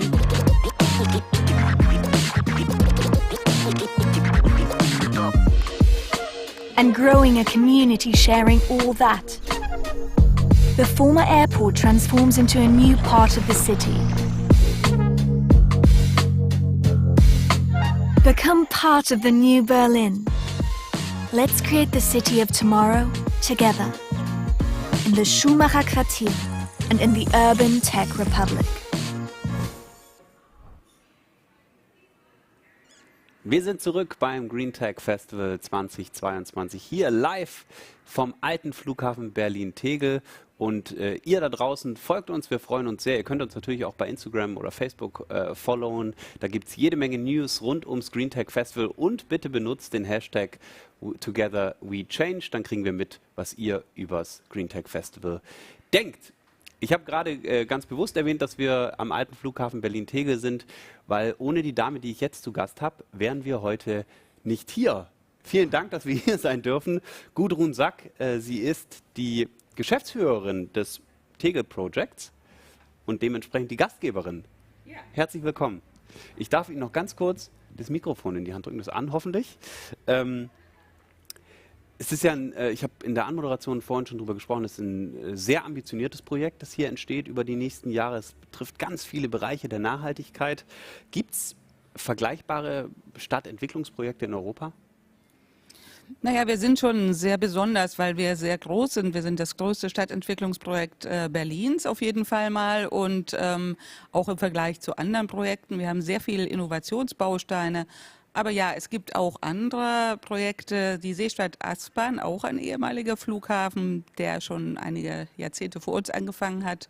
Oder auch Prinz-Eugen-Park in München zum Beispiel hat vergleichbare Elemente, wie wir hier auch haben. Kann man sich da was abschauen? Gibt es da Austausch? Da gibt es einen Austausch. Wir sind alle miteinander in Verbindung. Wir wollen voneinander lernen und die Dinge immer weiter besser machen gemeinsam. Und trotzdem hat der Standort hier sehr viele Eigenheiten, sehr viele Besonderheiten. Welche sind es denn? Ja, also wir haben hier zwei Elemente. Das ist, dass wir ein Forschungs- und Industriepark sind für die Themen der Zukunft, für die urbanen Technologien. Und deswegen sind wir sehr stolz, heute das GreenTech Festival hier zu haben, weil das ist eigentlich genau das, was passt, was unser Profil ist für diese Urban Tech Republic. In der Mitte wird ein Hochschulstandort sein, der Berliner Hochschule für Technik. Und außenrum haben wir dann Platz für Start-ups, für Gewerbe und vor allem ist uns auch sehr wichtig, auch für Industrie. Und dann haben wir ein zweites Element, das ist das Schumacher Quartier. Das wird ein Wohngebiet, das wird das größte urbane Holzbauquartier Europas, wo wir wirklich mal ganz aus Holz bauen und in regionalen Wirtschaftskreislaufen denken. All die Themen, die ihr hier auch macht, die wollen wir hier in Tegel modellhaft umsetzen. Großbauprojekte in Berlin oder in Deutschland haben nicht immer den besten Ruf, sagen wir es einfach so. Trotzdem natürlich die Frage in die Zukunft, wie sieht das hier in 5 Jahren aus? Na, in 5 Jahren, da hoffen wir, dass schon die ersten Holzgebäude stehen, dass die Hochschule für Technik in Betrieb gegangen ist. Wir sind ja sehr froh, dass wir haben die ersten Mieter hier, vor allem zum autonomen Fahren. Wir forschen zum 3D-Druck im Holzbau und so weiter. Also die Gebäude werden zwischengenutzt. Das ist uns ganz wichtig, so wie heute auch, ne, dass wir hier Leben an den Standort bekommen. Ja, und in 5 Jahren, denke ich, da sind dann auch schon vielleicht die ersten festen Installationen hier in Tegel angekommen. Und in 15? Also was ist das? Ja, in 15 Jahren, das ist unsere Idee, dass dann wirklich ein neuer Stadtteil hier im Tegeler Forst entstanden ist. Da wollen wir eigentlich dann fertig sein, wenn alles gut geht. Ein wichtiger Aspekt ist auch Housing, also Wohnfläche schaffen. Ja. Wie elementar ist der Bereich? Ja, das Schuhmacherquartier, das wird komplett gemeinwohlorientiert und ökologisch. Also das ist ja kein ganz triviales Thema, dass sie sehr kostengünstig bauen und auch ökologisch. Ja. Das ist unser Anspruch, den wir hier versuchen zu verwirklichen. Und ja, da gehen die ersten Verfahren jetzt los und 2025 wollen wir mit den ersten Gebäuden an den Start gehen. Wenn man sich jetzt als Privatperson sagt, ich will unbedingt hier in 15 Jahren leben oder auch als Mieter sein, gibt es da noch Möglichkeiten?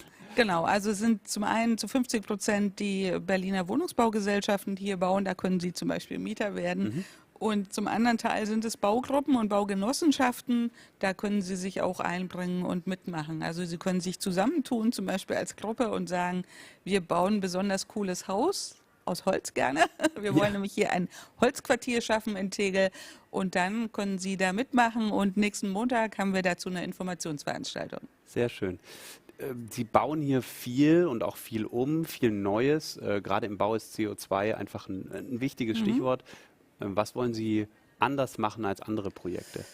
Ja, also im Bauen, genau, der CO2 hatten Sie angesprochen, aber auch natürlich die Wege muss man im Bauen berücksichtigen. Wo kommt das Material her und wo geht es auch am Ende wieder hin? Und das sind alles Aspekte, die wir hier berücksichtigen werden. Und was wir auch im Besonderen aufgesetzt haben, wir wollen in regionalen Wirtschaftskreisläufen denken. Das heißt, wir wollen wirklich mit den Bäumen aus dem Berliner Forsten, das ist der größte Stadtwald, den es in Europa gibt, bauen und wir wollen den Wald umbauen. Das ist sozusagen eine Win-Win-Situation. Wir holen die Kiefern raus und werden mit Laubbäumen nachpflanzen und in einen stabilen, resilienten Mischwald umbauen. Und darauf freut sich der Wald. Das haben wir gemeinsam mit den Forsten entwickelt. Und das ist unser Ansatz. Damit sind wir unabhängig vom Baustoffmarkt, vom internationalen und haben genug Holz für die nächsten 10 Jahre. Ich würde Ihnen gerne eine persönliche Frage stellen. Wie viel Spaß macht es, an so einem vielschichtigen und so nachhaltigen Projekt maßgeblich mitzuarbeiten?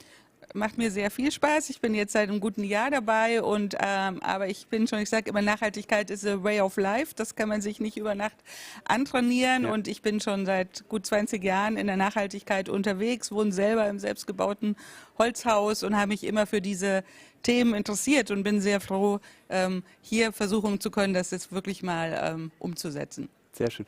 Und wir sitzen jetzt hier gerade im Hangar, im ehemaligen Lufthansa-Hangar. Wie sieht das in 15 Jahren aus?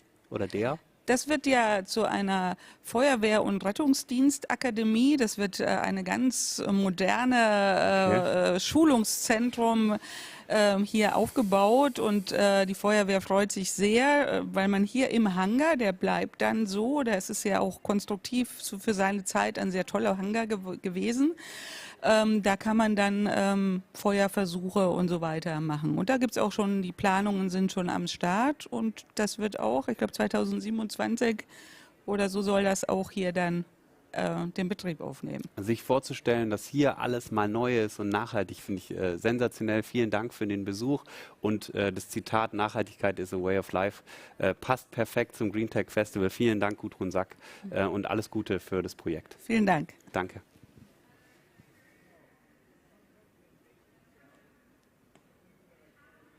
Hello, my name is Dorothy Ingwersen. Danke. Danke.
Thanks for joining us live today at the GreenTech Festival 2022 at Berlin TXL. It's a fascinating event. We are celebrating change makers all around the world.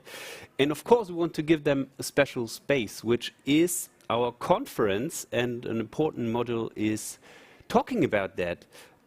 We have change makers from politics, startups, global enterprises, and they all work together to do steps in a greener future, in a more sustainable future for all of us. Last year's conference, for example, there were very interesting speakers, the polar explorer Sebastian Copeland, Sigrid Nikuta, CEO of DB Cargo, and many, many more. And actually, we have 3 different conference stages at the moment, which is the main stage, the solution stage, and the deep dives, with purpose of joining forces to accelerate the green change. And a couple of minutes ago, we were talking about food and that we have to change our way of consumption and supply chain and all of that and packaging.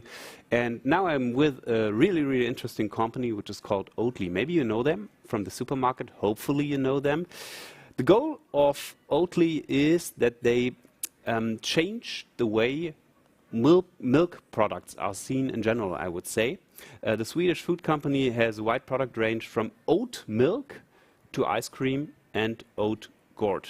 So Oatly is obviously asking uncomfortable questions, but also important questions. Where do we get our food from, and how can we change that? And I'm really glad to welcome the Chief Creative Officer, which is new for me. Thank you. Here at the GreenTech Festival Livestream, John Schoolcraft. Thanks a lot for joining us today. Yeah, thank you for having me. John, what brought you to the GreenTech Festival this year? Technically, a man in a white car brought me here. Nico Rosberg? No, actually. It would have been great if he would have driven me. No, but it's like, just think of it, Green, Tech, and Festival, 3 very cool words, and it's in Berlin. So I think, you know, the chance to come here was great. So I came here. What brought you here this year? Actually, I'm a founder of a company which is an exhibitor here, and I love talking to inspiring people, like-minded people like Excellent. you, and that's why I'm here to get inspiration, I would say. Yeah. That's the main reason. I just was telling the people at the screens that you are well known in Germany. You have a big brand and a huge variety of products. What is your key element in the marketing? How are you so successful in what you are doing? We're not trying to be a company. We're not trying to be a logo. We're a group of people helping other people make some changes in their lives, you know. Look at options to what there is to cow's milk. And I think that resonates very, very well. Is that easy? It's a lot easier than trying to act like a big, huge corporation. I think that's kind of difficult. I think is it easy? I don't know. It's just like, I mean, we're talking about something called oat milk. And oat milk by itself is not like, it's not like a sneaker. You know, it's not like fashion or something like that. It's oat milk. So you have to like find ways to talk to people that are interesting, unexpected, inspire them, make them think a little bit. And I think that's more the role of Oatly, is to, you know, inspire people to make some small personal changes in their life, and in doing so create some positive societal change. Then, of course, you know, we want to sell products, but it's like our focus has never really been on just selling products, a transaction, you know. I give you a product, you give me some money, we're done. That's you know, the rules of capitalism, yes, but not very interesting. So the educational aspect is huge. Yeah, well, we're you know, you know as well as I do, the planet's getting warmer. It would be nice to have one for future generations. So in order for us to ensure that, we all have to do something. Like you and I have to do something, and bigger companies have to do things. Yeah, someone's got to, you know, it's like we can wait for the politicians to do it. I'm sure they will at some point. At some point. Yeah. But in the meantime, it's like things have to happen. And so we have a product that just really luckily is, you know, it's like our carbon emissions level is you know, 2/3, or, you know, like up to 70% maybe less than cow's milk. And so, you know, changing, you know, your milk can be something small that you can do, but have a great impact when a lot of people do it. So now we have talked a lot about the communication aspect, but we have to talk about the business model and the market itself and the product. And what is your most successful market at the moment? Well, we've been very successful in Germany, for example. In a short period of time, we haven't been there so many years. Are you surprised by that? No, because German consumers are super smart. You know, and they're looking for options and they're forward thinking. So we've grown phenomenally in the U.S. It's been a huge story. UK, the Nordics, and our presence in China is, if you know, someday when we can go back, it's been closed now for a couple of years. It's amazingly impressive what we've done with a product like oat milk. So yeah, there's really a global presence, but in those three regions, we're not that big in Africa yet. Do you have the feeling that there are markets that are easier to enter and some are harder to enter because of their behavior in food consumption? Possibly. I mean, when we go into a new market, you look at the potential of the market, and you look at, you know, we've always gone into the bigger cities first because it's just easier if you roll into Brooklyn or you roll into Berlin or something like that. Your acceptance level is going to be higher. Yeah, I don't know. One of the things that we do is we never like try to figure out like what are like German people like and then try to be like them. We're just ourselves. So it makes it a lot easier for us. We're not like a schizophrenic brand who trying to be like everyone like us. We're just like ourselves. If you like us, cool. If you don't like us, also cool. But please buy our product. Well, it makes sense. No, but you have to like our product. Like if you like our product, you will buy it. Yeah. And the branding just confirms like we're like-minded and we see the same things, or can help you maybe try it the first time. But if you go have a coffee in a good coffee shop in Berlin and you try it and it's oat milk and you didn't know it and you like it, you're going to probably continue to drink it. So there are so many people talking at the GreenTech Festival about collaboration, working together, networking. What's the strangest one for you in terms of collaboration? Did you have a certain collaboration in mind? I mean, certain we try to collaborate with a lot of different companies. So I don't know if there's. I know in Germany there was some requests that some dairy industry wanted to collaborate with us at some event or something. We tried to turn it milk free and they turned that down. I don't know if that was. I don't know, but there's a lot of strange collaborations like between different companies, and I really believe that that is a very forward way of thinking about how to grow things and how to move things forward. And it can be collaboration with a festival.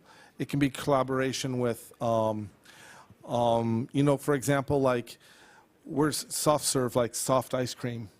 We sell that in Yankee Stadium, and I personally hate the New York Yankees, but I have to like. Oh, now I said it. Boston Red Sox or what? Boston Red Sox, not my favorite. I'm from Seattle, so it's a small market, and these big markets are like, you know.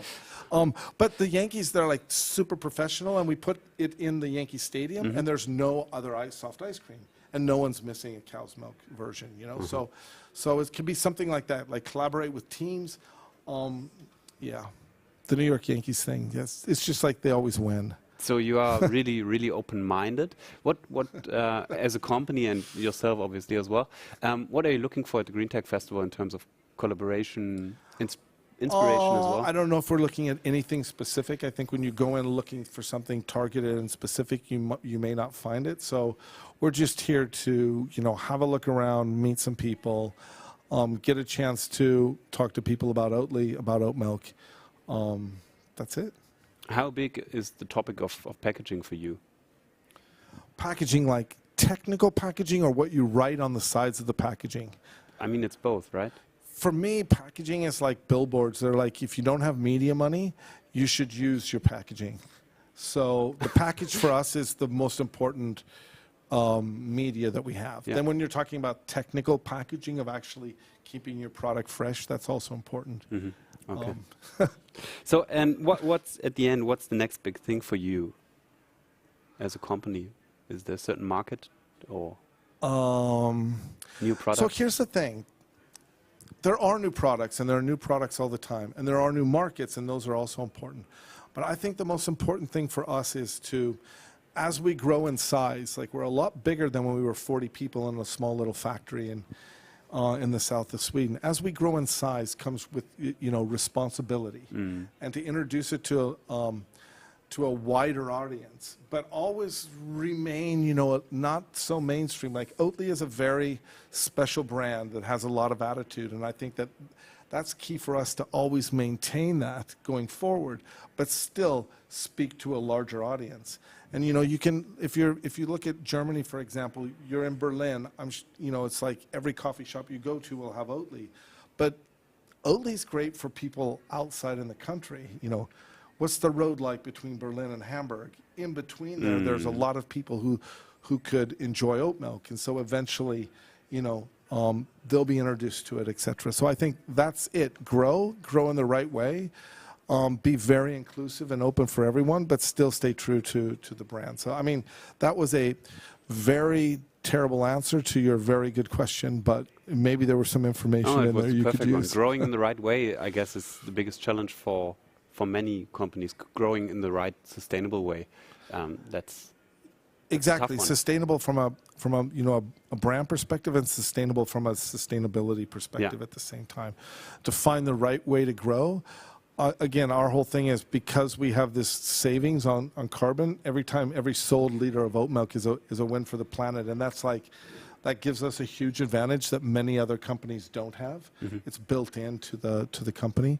Yeah, but you still need to grow sustainably at the same time, absolutely. John, thanks a lot for joining us today. Thank you. We wish you all the best for the conference and the exhibition. It was a pleasure. Good luck. Good luck with the conference. Thank you very much. Right, cool. And you guys, check out the products from Oatly. They're tasty, and they're doing something good for all of us. So, have you tried the yogurt? I don't think so. Maybe in the hotel. Anywhere. All right. He's going to try the yogurt later on today. I will. I'm sure. I will. Thank you very much, John. Thank you. And we will continue in a couple of minutes. Thanks for joining again, and stay tuned.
The GreenTech Festival 2022 is welcoming over 100 speakers from all around the world and obviously from different industries. And hundreds are listening to them in front of the screens and here at the exhibition itself. And of course, they are taking new input and insights with them.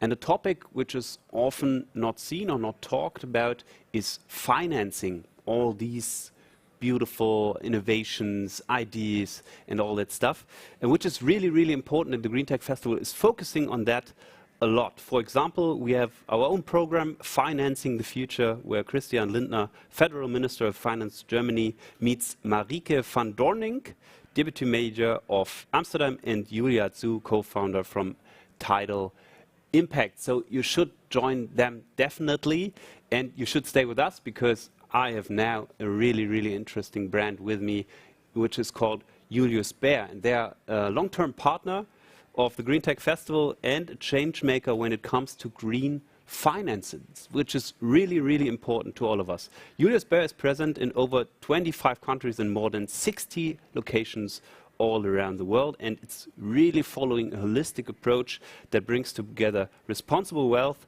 management and responsible citizenship. And with me, and I'm really glad about that, is Carsten Menke. He's head of Next Generation Research. Thanks a lot for joining us today. Thanks for having me. There are so many different projects all around, different options, opportunities to invest. Which trends in investment behavior towards sustainability can you tell us about? Let me take it from a very top-down perspective of a Swiss wealth manager. So we see a world of sustainable investing before 2020 and beyond 2020, simply speaking. Before 2020, it was very much investor-driven, right? So there was a small but growing group of investors who gradually pushed sustainable investments from niche into mainstream. Mm-hmm. They relied on so-called ESG ratings. They relied on the expertise of dedicated ESG analysts in banks, for example, in a way, in order to try to make the whole concept of sustainability objective, which we know by now it is not, right? So sustainability is highly subjective. And emotional. That's emotional as well, yeah. Right? And that's why we think the world beyond 2020 is a different one. Right, so of course investors are still in the driving seat, but there's also finance, there's regulation, so there are many more stakeholders which are in this game at the moment. And we've also moved away from these ESG ratings because we have realized that, well, sometimes they are flawed, sometimes they're even wrong. So we've come up with our own more sophisticated ESG methodology. We have developed ESG themes like clean energy, future mobility, the circular economy. And we also realized that you need to make sustainable investments integral to your whole investment process. So it's not one specialist in the company, it's your research analyst, your portfolio manager, your investment advisor, but even also the client advisor at the end of the day. You were talking about the client itself. Do you get the feeling that the criteria they are looking at investments changed? Yes, it has. I mean, especially during the past few years as, for example, the topic of climate change has moved more and more into focus. And we look at investment themes which are underpinned by megatrends. And climate change is a megatrend, even though not a positive one, but it is one. Right? So something like clean energy, like future mobility is really underpinned by this megatrend. And that's why there has been a lot of interest in these themes. I mean, they are all over the news, whether it's your electric car, whether it's your solar installations. So we have been watching these themes for many, many years now, and we are very convinced about the positive prospects they have in the long run. So that's what we have been communicating to our clients. But at the same time, we also needed to realize that despite the long-term positivity which comes with such themes, they are subject to short-term swings in financial markets, as we see at the moment, right? And you end up in this very, let's say, unpleasant situation that your evil fossil fuel companies actually outperform the good clean energy companies, right? So it's a very interesting field of short-term, medium, and long-term trends which are all intersecting. And in Germany, I get the feeling that we have the Einhorn, Einhorn discussion all over the place. And do you think it's the right approach to get with this expectation to companies which are trying to implement a more sustainable business model, I would say?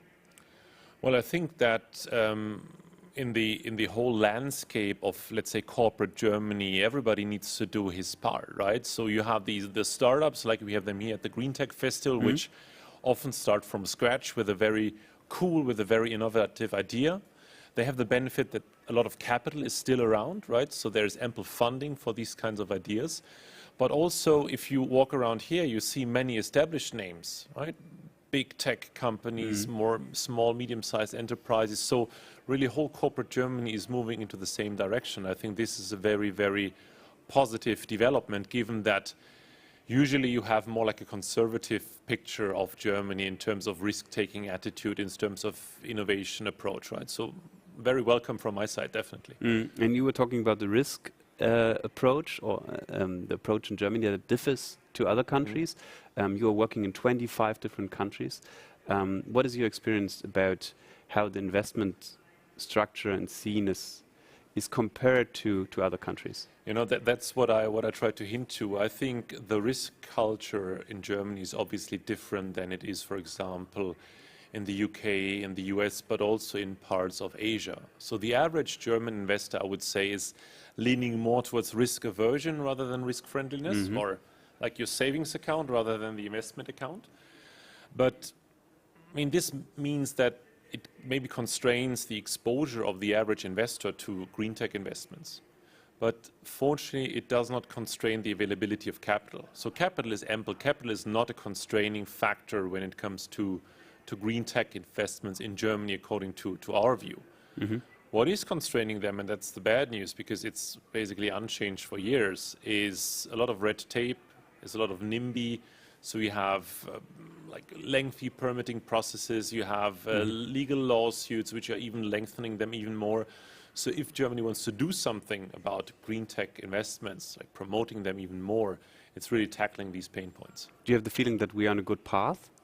I think it has been realized, at least by the new government. So there is focus on that. There is the realization that this needs to be tackled, and well, hopefully they'll be successful. And the whole Green Tech Festival is talking about circular economy. How important is that for you? Well, circular economy is one of the investment themes we are looking at, right? So it resonates well with climate change, resonates well with conscious consumption, resonates well with resource efficiency. So from that perspective, it's clearly something we have been looking at for some time. What's always very important for us is to make the theme match with the investments that we propose as part of our offering, right? Whether it's single companies, funds, etc. So we look for what we call thematic purity.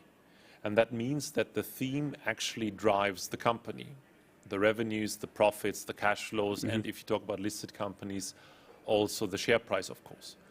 So when it comes to the circular economy specifically, I think the whole waste management and recycling business very well meets that criteria. The same applies also to packaging materials, so paper, cardboard, metal, glass, but also plastic to some point. You have a very clear match between the theme and the investments. If you go beyond that, if you look at, let's say, consumer goods, daily necessities like food, cosmetics, maybe even fashion, it gets a little bit fuzzier because the circular economy is not driving the business of these companies, and that's why they're not so much in focus for us. Okay, that's an interesting one. What type of investment opportunities are you looking for at the moment? Well, generally, we have quite a strong focus on listed equity because that is where most of our clients have most of their assets. But we've also realized that this focus on listed equity means that we have sometimes missed some of the innovative companies, some of the startups, some of the disruptors, which of course are not listed in the early stages. But fortunately, the bank has gone into that direction as well. So we have increased our competence, our offering in private markets so we can fill that gap, not specifically for the future, for the circular economy, but for all the themes we are looking at. And looking into the future, what do you think will be key for the circular economy in the next, let's say, 5 years? Because we have to be fast. Yeah. Well, you know, I think what's really important for me or for us in the team is never lose sight of the big picture. And if we look at this global waste problem or the global waste challenge, it's truly a big problem, right? And we need solutions which are scalable at the end of the day to really make a difference, right? So don't get me wrong, I mean, every little step counts. So if we move as consumers more into a circular economy, if we apply a more conscious consumption approach, it's really helpful. But we're talking about 2 billion tons of waste this year, most likely rising to 4 billion tons in 2050.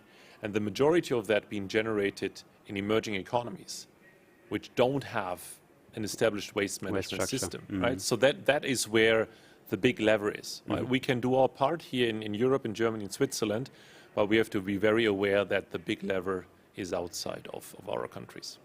Thank you very much. That was impressive and interesting to have a closer look into the financial things of all what we are experiencing here. Thanks a lot for joining us today, Carsten. It was a pleasure and all the best for the future. Thanks very much, Clemens. Thank you. And we will move on within the next couple of minutes, so stay tuned, stay with us, and please share your thoughts about the program itself and the live stream with the hashtag Together We Change.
Geht los?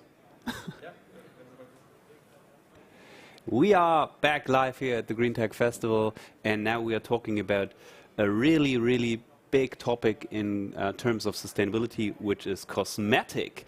And of course, this affects all our daily lives, and yeah, fashion is a topic as well. For example, fashion is an industry that is in spotlight for the problem it faces. Supply chain, carbon emission, packaging, and many more. There are not many good news in that case, and that's why the GreenTech Festival is focusing on that, of course, as well. But cutting CO2 emission is not the only thing we have to talk about. We have to talk about overproduction. We have to talk about supporting biodiversity, income, and safe working conditions as well. And when we're talking about pioneers, and that's what we're always doing at the GreenTech Festival, there's one big brand which comes up, which is Plan Shop. They are pioneers in fair globalization and promote equal rights for women. Anyone who buys their product supports women, their families, and the poorest regions in the world. And, of course, you receive a really unique product in return. The profits they generate flow into projects of parent company Plan International, the world's largest children's aid organization. So you're doing really something good and something special if you buy their products. And now we are talking about and changing a bit to cosmetics. I will talk with a brand which is L'Oreal, and they were guests last year at the GreenTech Festival, and they brought something special to the table, and I hope they're doing it again. They are the biggest cosmetic company in the world, so they have a really, really huge impact in a sustainable way. Their focus is hair color, skincare, sun protection, makeup, perfume, and hair care. And they have really, really measurable targets till 2030 on climate, on water, and on biodiversity and natural resources. And since 2005, L'Oreal has reduced the carbon footprint emissions of its plants and distribution centers by 81%. And I'm really excited to welcome in a couple of minutes a guest from L'Oreal, two guests, I would say. And yeah, I hope you stay tuned. It's a really, really interesting theme, and I think it can change your daily behavior as well. So stay with us and stay tuned. Hello, my name is Dorothy Ingwersen.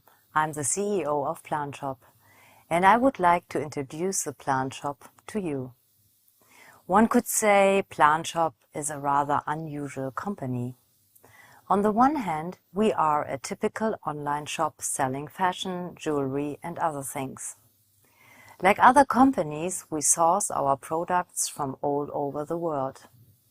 But unlike other companies, we don't do this to find cheap labor. It's quite the opposite. We give our business partners the best prices we can afford.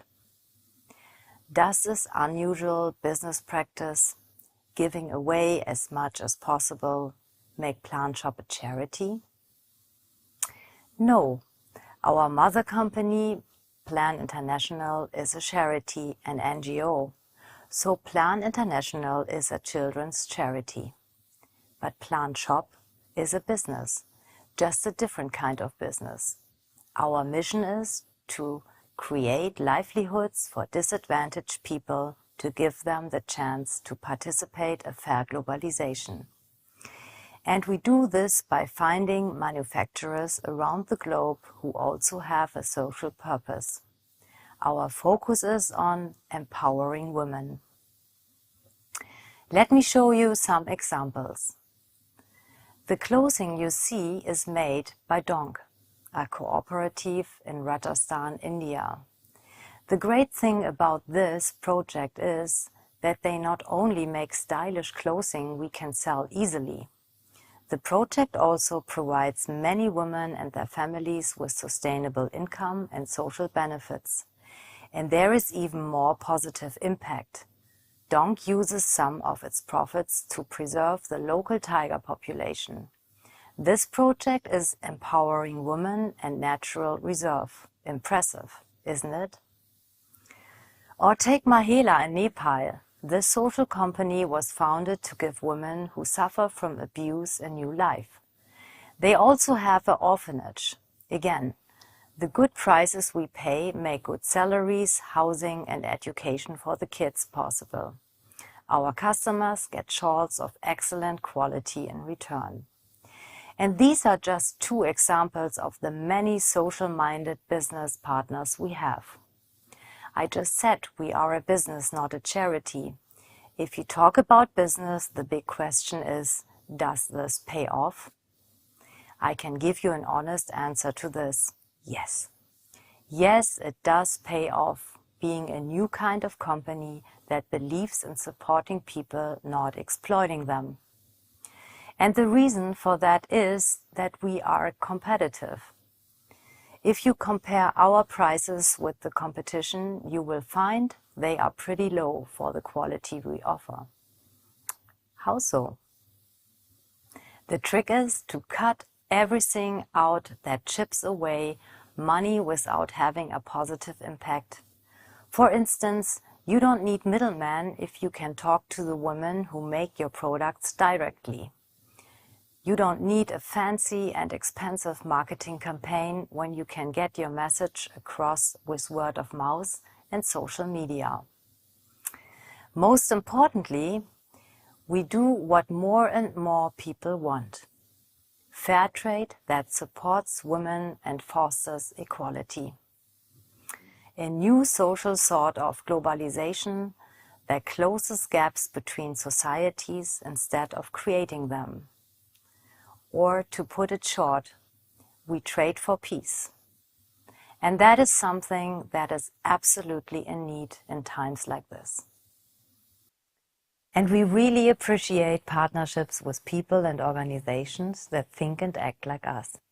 One of them is our true friend, the GreenTech Festival.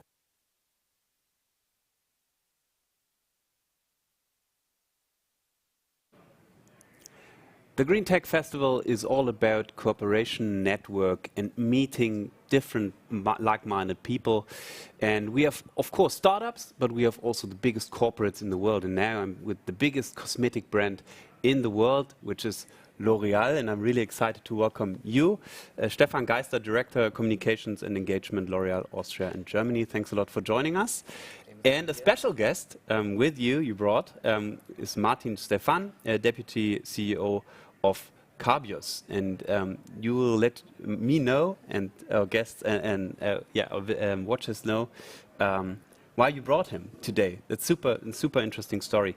But first of all, Stefan, what are you showcasing at this year's GreenTech Festival? So at L'Oreal, basically, we see two major transformations which we have to undergo in the upcoming years. And of course, we are on the way on them already. The first one is beauty technology. It's really bringing digitalization to the maximum extent into the beauty industry, because we believe the beauty industry of the future will be digital, be augmented reality, AI, etc., metaverse to name.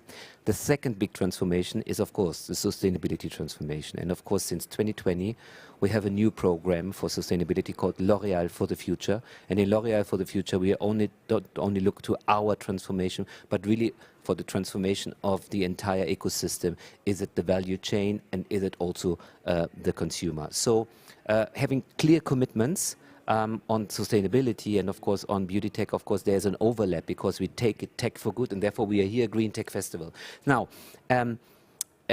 really, so what are we showcasing here is basically a lot of examples out of our common agenda in technology and of course in sustainability. So for example, we're looking at the circular economy. We have two big examples with partners, and one of them is Carbios. And then of course we have also many beauty tech devices which are not only inclusive and exciting for the consumer, but which are also good for the planet. And you are looking into water consumption, which is really important. How do you do that? Yeah, that's the second part. So our own water consumption, of course, is mainly caused by our production. We have many sites worldwide. And our clear target is that by 2030, 100% of the water which we use for the production process is recycled water. And it's not recycled somewhere, it's recycled exactly at the site. So therefore, we have developed the L'Oreal water loop. It's the definition exactly of this 100% recycling.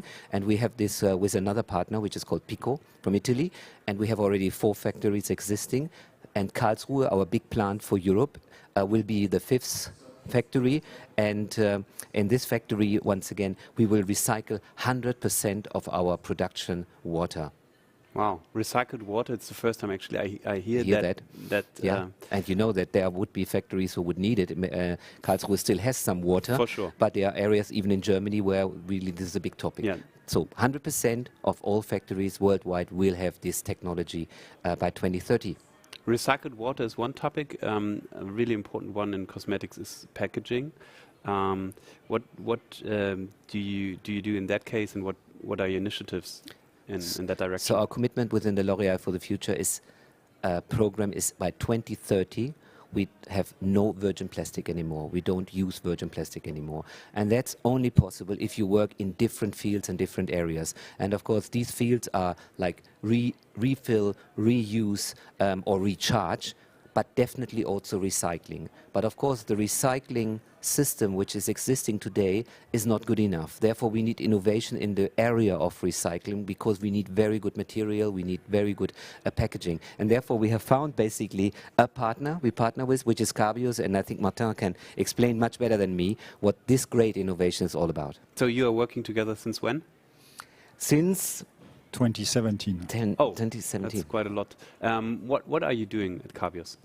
In Cabios, we are the first and only company in the world to have developed biological technologies for the end of life of plastics and fibers. So we use a biological tool, which is an enzyme, which we have developed and super optimized to break down the plastic into its basic constituents, which are monomers. So it's made at low temperature, it's made in water, it's made in atmospheric pressure. So it's a very mild process. It's extremely tolerant with raw materials, meaning that we can use a lot of different raw materials. We are not impacted by impurities. So it's a lot of advantages. And today we have this technology for PET, which is largely used in the packaging industry for bottles of drink bottles, but also cosmetic, shampoo, but also for textile. When you see polyester on a garment, it's the same polymers, the same product. So 90 million tons of polyester are produced every year in the world. It's big. It's big because it is useful, but nobody really took care of the end of life of this plastic. So it's time to do it. And we are doing it with the help of L'Oreal, who accepted to found together with us a consortium. And then we brought together Nestlé, Suntory, Beverage and Food Europe, PepsiCo. Then L'Oreal invested in Cabios to help us to continue to grow, to build our demo plant. They invested again last year to help us to build our first-of-a-kind plant. So it's a long-time partner, very reliable. So we are very happy to work with L'Oreal. And we are very impressed by the objective they have announced in terms of sustainability. It's very bold objectives. And what are your next steps? What are your goals when you talk about pilot plans? When do you plan to grow big? We have 2 goals. The first goal is to go from the demo plant to the first-of-a-kind unit, and we are working on that. The first-of-a-kind unit will start up in 2025 at the border between France and Luxembourg. And parallel with that, we are also developing we are using this technology platform to tackle new polymers. So will it be polyethylene? Will it be polypropylene? We don't know yet. Will it be polyamide? We don't know. But we are convinced that our technology can be adapted to different polymers.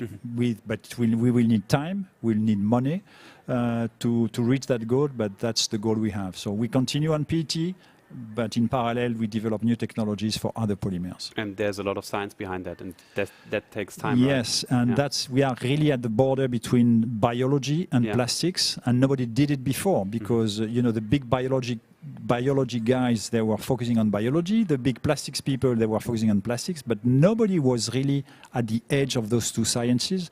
That's what we did. So far, we've had some success. And you're working together since 2017. How is it to work with a big corporate like L'Oréal, and how is it to work, get the feeling of working with a startup and yeah, soak up new impressions, I would say? At the beginning, we had to adjust because we were very focused on our project, and L'Oréal, as you can imagine, they had a lot of different projects on sustainability, so we had to adjust a little bit. But now I think it's working very well. They brought expertise, competencies which we don't have, also equipment, ideas, influence, and that was extremely useful for us to take advantage of those resources, because we were 15 in 2017, and now we are 80 employees, so it's a bit more, but 15 employees in 2017 was really a small team, so we needed really the influence and the experience and the competencies of corporations like L'Oréal. And it was a lot of trust, right? In you personally and the company itself. Yes, we built trust gradually, and yes, it was of course for Carbios, it was a sign of their confidence in our technology when they accepted to create this consortium, and then when they accepted to invest into Carbios, it was a kind of bet for them. So. I can only say, look, I'm working 7 years with L'Oréal, and I worked for other corporates before. And the big difference at L'Oréal is it's a huge company, 85,000 people working for L'Oréal. And of course, it's a giant, cosmetic giant, but you work like an entrepreneur. So if the people can work like an entrepreneur within the company, it's rather easy to open up to real entrepreneurs or to entrepreneurs with small companies, to startups, because you have somehow same mindsets. You want to move something quickly, fast. You want to invent something. You want to invent the future. You have a vision, and therefore this is one good example. We have more examples because we have many corporations with many startups. We have two only here on stage today, but once again, this is an extremely, let's say, promising one, and also already good one. And yeah, it's fun, and I think it's not a problem at all for us to work with such companies, with small companies. We need exactly this mindset to trust each other and walk on in the same topic. You mentioned that you have 85,000 employees? Yes. That's a lot. And so how do you implement sustainability for them, for your employees? So first of all, when we talk about the transformation at L'Oréal, basically for all the transformations, the entire organization is impacted and everybody is part of it. And that's really also here definitely the case. 85,000 people are impacted. So we have very, very clear goals with L'Oréal for the future in order to come into the planetary boundaries by 2030.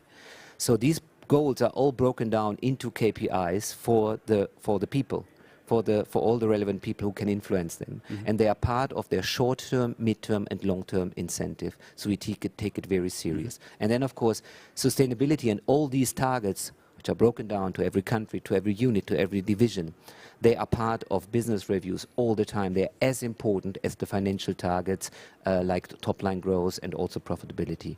And then third, of course, we increase the awareness all the time. So we have green weeks, for example. We have challenges, green challenges with our employees, so how that they really learn also how they can save basically on consumption, how they can have a greener footprint. So we involve our people very, very strongly. And in our offices, to give one example, our office in Düsseldorf, 800 people working in this office. And, we have for 100 people 2 bins. We reduced this a lot because this gives awareness. You don't throw everything simply away. We have 2 copy machines, printers for 100 people, printing paper, significantly reduced. All the water comes from the tap, so no bottled plastic water in the whole house. And also, the food in the canteen is completely different. Vegan food, vegetarian food, all of this is available. And this is the way how you really raise the awareness and, of course, engage your own people. And, of course, they bring it to the world because they have friends outside, they have families, and that's also part of the transformation. It's a lot about education and inspiration, and that's what you're doing. Both, thanks a lot for joining us, Martin and Stefan. It was a pleasure having you here. And what I learned is that everyone in the company should be an entrepreneur. That's super interesting, and that's a mindset. And I think if many people are following that, we can change really, really quickly. So thanks a lot, and we will make a short break.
Wir sind wieder live zurück hier auf dem GreenTech Festival 2022 in diesem wunderschönen Studio in dem ehemaligen Lufthansa-Hangar.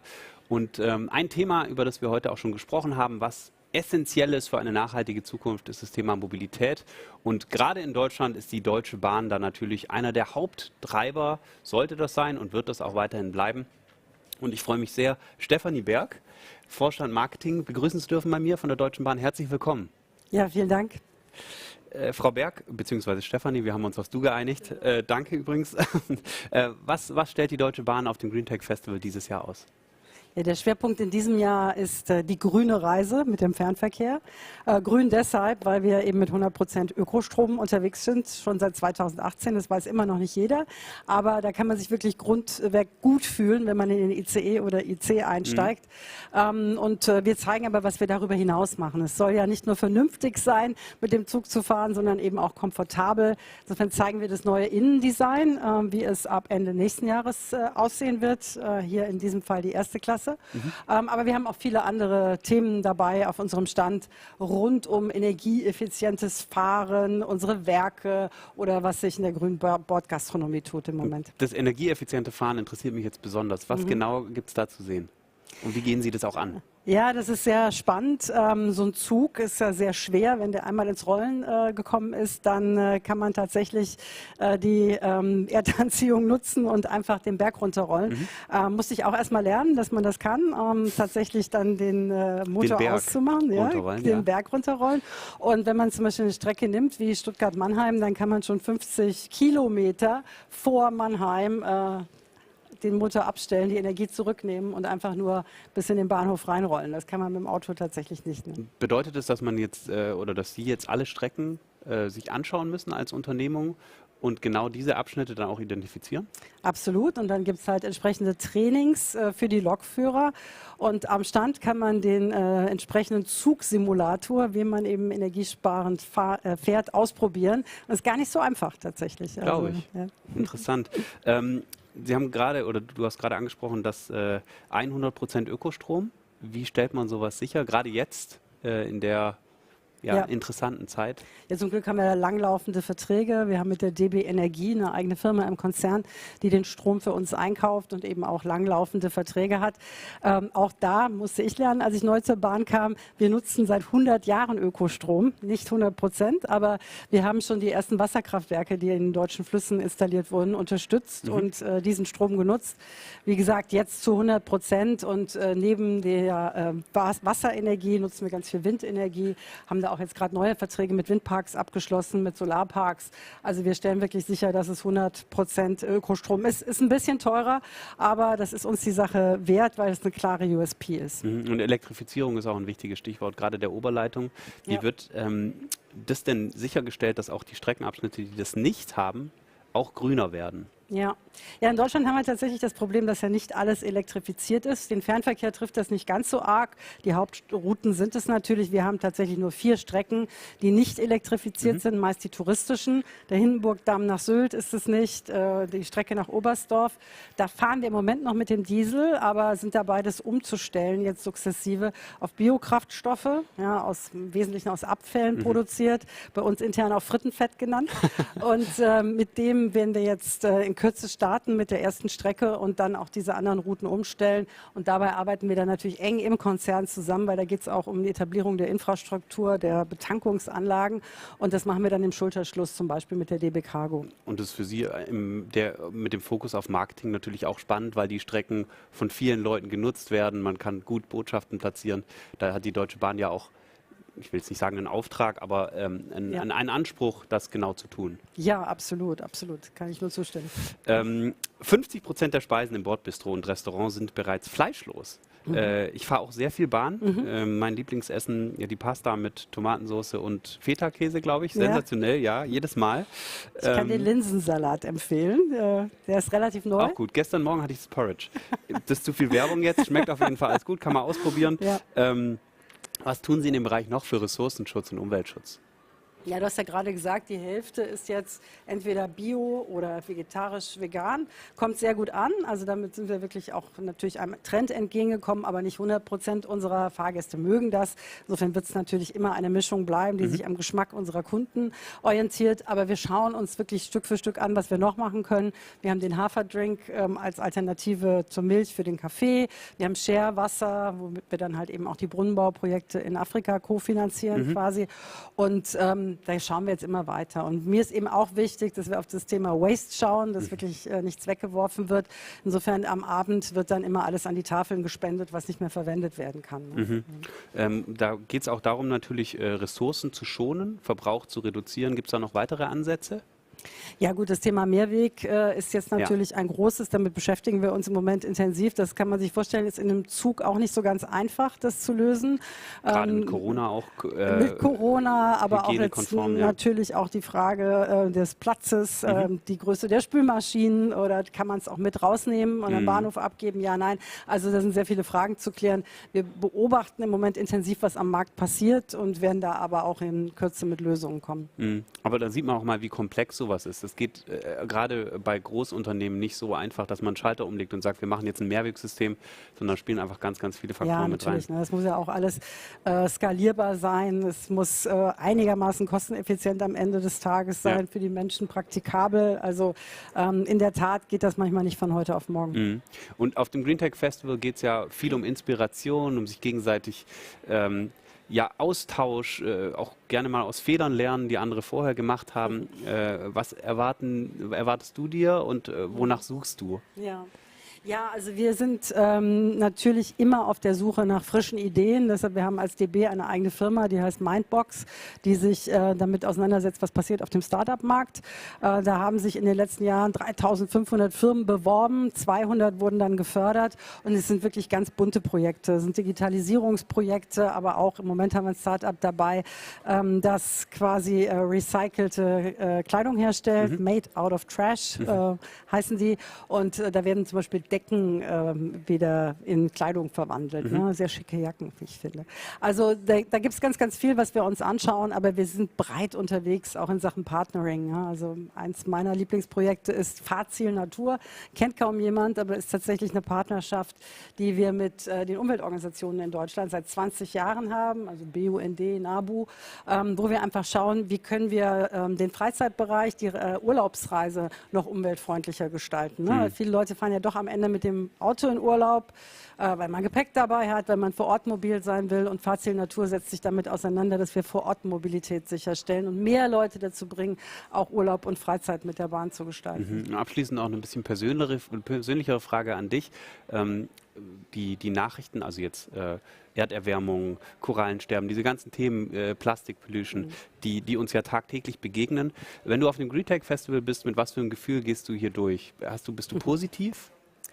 Also ich glaube, als Marketingverantwortliche bei der Bahn muss man positiv sein und ein optimistischer Mensch, dass man Dinge zum Besseren verändern kann. Und ich bin so ein großer Fan davon, so slicing the elephant. Ne? Man muss dieses große Problem in Scheiben schneiden und eins nach dem anderen abarbeiten. Und hier sehe ich wahnsinnig viele Ansätze von unglaublich klugen Menschen, die sich damit auseinandersetzen und Lösungen schaffen. Und ich glaube, da brauchen wir noch mehr von, aber wir müssen sie jetzt auch nutzen, und zwar sofort. Aber ich spüre jetzt diese Urgency, also dass die Leute die Dringlichkeit endlich begreifen und tatsächlich bereit sind, ihr Verhalten zu ändern und über Dinge neu nachzudenken. Und das macht die Deutsche Bahn auch ganz offensichtlich. Vielen Dank für den Besuch, Stefanie, es hat Spaß gemacht und wir drücken die Daumen, dass die Projekte, die ihr jetzt angeht, auch vollumfänglich umgesetzt werden können. Danke für den Besuch. Wir machen jetzt eine kurze Pause und dann verabschieden wir auch uns im Anschluss. Es war Tag 1 dann, aber jetzt gibt es erstmal eine kleine Matz.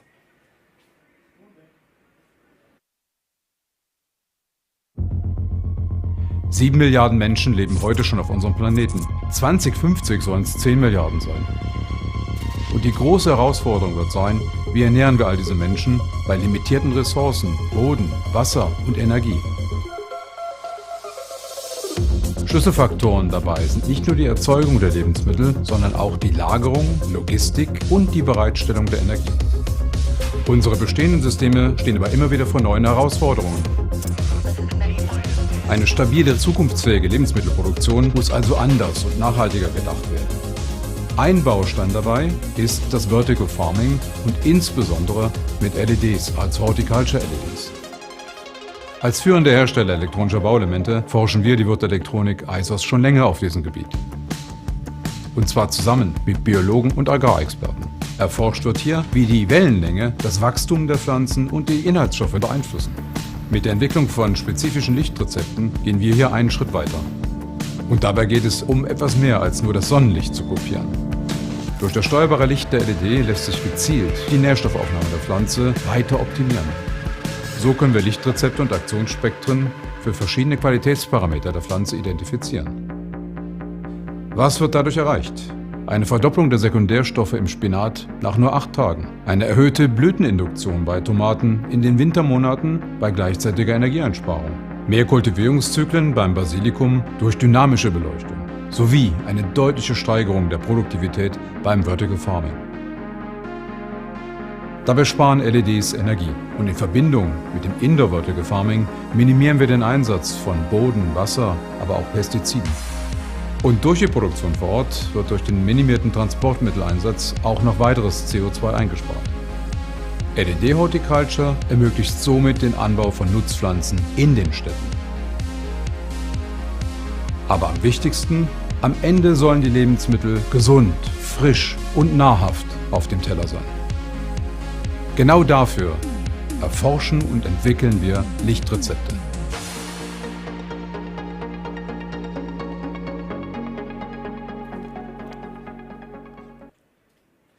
This was the first day of the GreenTech Festival 2022 live stream, here live from the Berlin TXL, the former Berlin Tegel Airport. It was a super exciting day. We had really special guests. Thanks a lot for joining us, and please remember to use the hashtag #TogetherWeChange. Just let us know what you think about the live stream, the exhibition, and maybe what you think is the next step in a greener future for all of us.